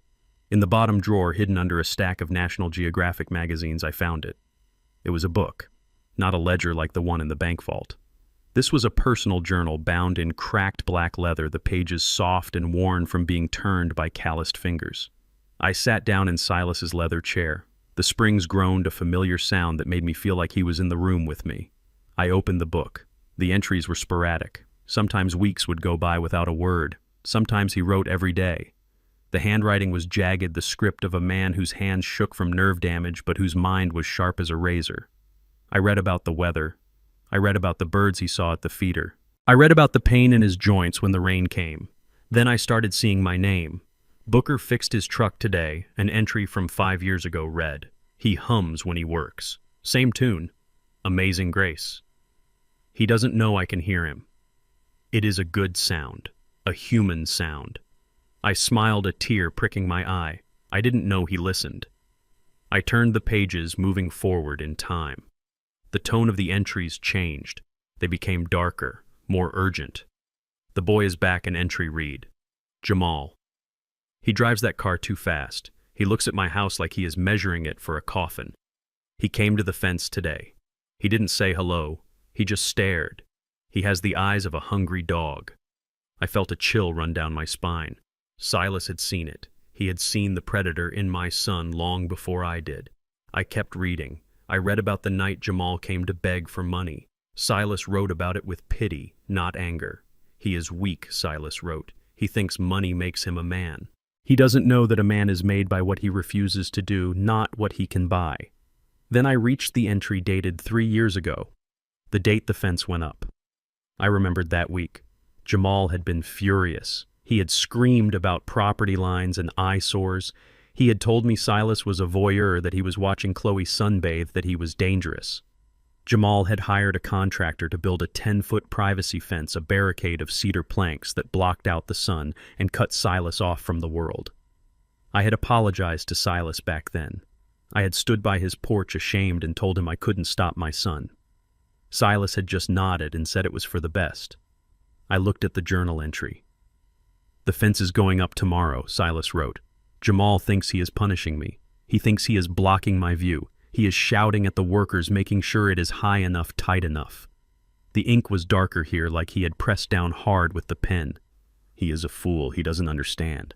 I didn't fight him on the permit. I didn't call the city. I let him build it. Because I need that fence. I frowned. Why would Silas need the fence I read on? I am not building a wall to keep the world out, Booker. I am letting him build a wall to keep his greed in. I see him in the yard. I see him pacing with his surveyors and his architects when you are at the store. He points at my house. He points at your garage. He is planning. He is carving up the land in his mind. He looks at you, Booker, and he doesn't see a father. He sees an obstacle. He sees a tenant who is living too long. My breath caught in my throat. If there is no fence, Silas wrote, he will keep looking. He will keep hungering. He will see me sitting here holding the deed he wants, holding the mortgage he thinks you paid off. He will come for me. And if he comes for me, he will have to go through you. So let him build the fence. Let him think he has won a victory. Let him block the view. Because if he can't see me, maybe he will forget about me for a while. Maybe he will let us live in peace for a few more years. I am not hiding from the world. I am hiding the truth from a monster. I am building a shield, Booker. Not for me, for you. I want to protect Booker from the sight of his own son's avarice. I want to protect him from knowing that the boy he raised is waiting for us both to die. The book slipped from my fingers and hit the floor with a thud. I sat there frozen, the silence of the room pressing in on me. For 3 years I had looked at that fence and felt shame. I thought it was a monument to my son's pettiness. I thought it was an insult to my friend. But it wasn't an insult. It was a fortress. Silas hadn't fought the fence because he knew it was the only thing buying us time. He knew that as long as Jamal felt secure behind his wall, he wouldn't make his move. He endured the isolation, the shadows, the lack of sunlight in his garden, all to keep Jamal calm, all to keep the wolf at bay for just a little longer. He had lived in a prison of my son's making voluntarily just to keep me safe from the truth. He knew everything. He knew Jamal was forging papers. He knew Jamal was stealing. And instead of calling the police, instead of evicting us, instead of destroying my family, he built a wall and sat behind it guarding the secret. He did it because he knew that if I found out what my son truly was, it would kill me. He was protecting my heart. The tears came then. They weren't the angry tears I had shed in the courtroom. They weren't the tears of frustration from the hospital. They were deep, racking sobs that shook my entire body. I leaned forward, resting my forehead on the cold wood of the desk, and I wept for the man next door. I wept for the friend I never truly knew. I wept for the Vietnam vet who had come home from one war only to fight a secret one in his own backyard. My son had called him dangerous. He had told the neighborhood to stay away. He had painted Silas as a villain to justify his own evil. But Silas wasn't a villain. He was a sentinel. He was the man on watch in the middle of the night. He took the insults, he took the lawsuits, he took the threats, and he never said a word to me. He never poisoned me against my son. He let me have those last few years of ignorance. He let me believe my son was just ambitious, not a criminal. I cried until my throat was raw. I cried until the sun went down and the room filled with shadows. Finally, I wiped my face with my sleeve. I reached down and picked up the journal. I closed it, gently smoothing the leather cover. I stood up. My leg hurt, but I didn't care. I walked out of the study, down the hall, and out the back door. I walked across the yard to the fence. The fence that was partially torn down the woods, splintered by the bulldozer. I ran my hand along the rough cedar planks. "You held the line, Silas," I whispered to the night air. "You held the line." I looked through the gap in the fence at the dark, empty mansion next door. It looked like a tomb now. The repo men had taken the furniture. The power had been cut. It was a monument to greed that had collapsed under its own weight. But this house, Silas's house, it felt warm. It felt solid. I looked up at the sky. The clouds had cleared and the stars were out. "You were right," I said, looking up. "He was dangerous. But you were dangerous too, old friend. You were dangerous because you loved without asking for anything in return. And that is the one thing evil can't fight." I turned back to the house. I had work to do. I had a foundation to start. I had a legacy to build. But first I was going to finish what Jamal started. I walked to the shed and grabbed a sledgehammer. I walked back to the fence. I swung the hammer. The wood cracked. I swung again. A plank fell. I swung again and again, the rhythm of the impacts echoing through the quiet neighborhood like a drum beat. I smashed the wood. I tore down the posts. I ripped the nails out of the earth. I worked through the night sweat pouring down my face, my muscles burning. I didn't stop until the sun came up. I didn't stop until the fence was gone. When dawn broke, I stood in the middle of a massive open yard that stretched from my garage to Silas's porch. The barrier was gone. The view was clear. There was no more separation, no more secrets. Just one piece of land healed and whole. I sat down on the pile of broken wood, exhausted, but at peace. The fence was down, and for the first time in 50 years I could see the horizon. The sound of a prison cell door sliding shut is heavy. It is a sound that vibrates in your teeth and settles in your bones. It is the sound of finality. I sat in the back row of the courtroom for the sentencing, my legs still in a cast, Tyrone beside me. I did not look away when the judge read the verdict. Jamal got 15 years for fraud, grand larceny, and assault with a deadly weapon. Chloe got 10 years for conspiracy and being an accessory to attempted murder. They did not scream this time. They did not cry. They just looked stunned, like they were watching a movie about someone else's life. When the bailiff led them away, the chains on their ankles rattled against the floor. That sound replaced the clicking of Chloe's heels and the arrogant stride of Jamal's expensive shoes. They were gone. The empire of lies had officially fallen. The hardest part was Leo, my grandson. He was an orphan now in every way that mattered. The state wanted to put him in foster care, but I fought it. I could not raise him. I am 72 years old with a broken leg and a heart that is still trying to heal. I cannot chase a 6-year-old, but I could make sure he was safe. We found Chloe's sister in Ohio. She is a school teacher, a woman who lives in a small house with a mortgage she pays on time and hands that are not afraid of work. She agreed to take him. I set up a trust fund with the money from the gold. It pays for his school, his clothes, his food. But there is a clause in there one Mr. Vance wrote up for me. Leo does not get a dime of the principal until he is 30 years old, and he only gets it if he can prove he has held a steady job for 5 years. I am not raising another prince. I am raising a man. A week after the sentencing, the heavy machinery came back to the neighborhood. But this time, I was the one giving the orders. I stood on the sidewalk and watched as the wrecking ball smashed into the facade of the mansion. The stucco crumbled. The Italian marble cracked. The big bay window where Jamal used to stand and look down on me shattered into a million pieces. Neighbors came out to watch. Some of them looked horrified. They talked about property values and waste. They asked me why I would destroy $1 million home. I told them it wasn't a home. It was a crime scene. It was a monument to greed built on stolen land. You cannot scrub the rot out of the walls, I told them. You have to tear it down to the studs and burn the rest. It took 3 days to level it. When the dust settled, there was nothing left but a flat open field connecting my lot and Silas's lot. The scar was gone. I did not sell the land to Chemcor. I sent them the water trust documents and told them to take a hike. They threatened to sue, but Saul sent them a letter reminding them that conspiring to commit fraud is bad for stock prices. They went away quietly. Instead, I used the rest of Silas's gold to build something real. It took a year. Tyrone and his crew did the framing. I did the electrical work once my leg healed. We built a large single-story brick building right in the middle of the 3 lots. It has big windows that let the sun in and heavy steel doors that are always open. We hung the sign last week, the Silas Thorne Community Center. It is not a place for bingo or tea parties. It is a trade school. We have a garage bay where I teach kids how to rebuild engines.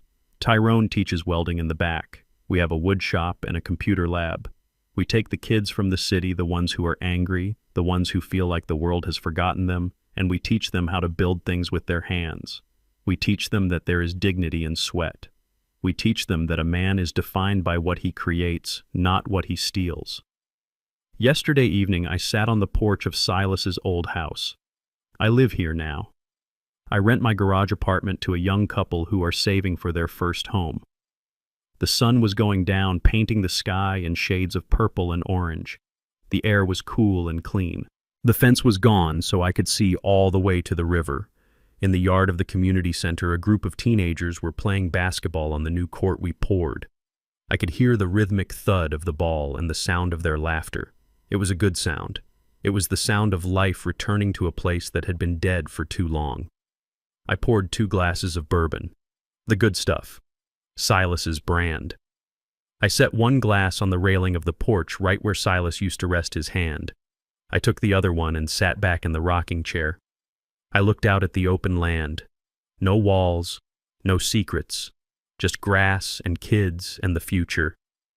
I raised my glass to the empty space beside me. "We did it, old friend," I whispered. "The vultures are gone, the water is safe, and the boy, well, the boy is gone, but the man he should have been is finally waking up." I took a sip. The bourbon burned warm and reassuring. I miss my son. I miss the little boy who used to look up at me like I was a superhero. I mourn him every day, but I do not mourn the monster he became. I did what I had to do. I cut out the infection so the body could survive. I watched the kids play until the streetlights flickered on. Then I stood up, my legs stiff but strong. I picked up the glass on the railing and poured the amber liquid onto the ground, a libation for the ghosts who watch over us. "Thank you, brother," I said. I went inside and locked the door, not because I was afraid, but because I was home. And for the first time in a long time, home was a place of peace. We spend our lives building fences to keep out those we fear, only to realize the real danger was already sleeping under our roof. My neighbor Silas was branded a monster by my son because he held the mirror that reflected Jamal's own greed. I learned too late that blood isn't always thicker than water. Sometimes it's just thicker than the ink on a forged deed. True family isn't defined by DNA, but by who stands beside you when the walls come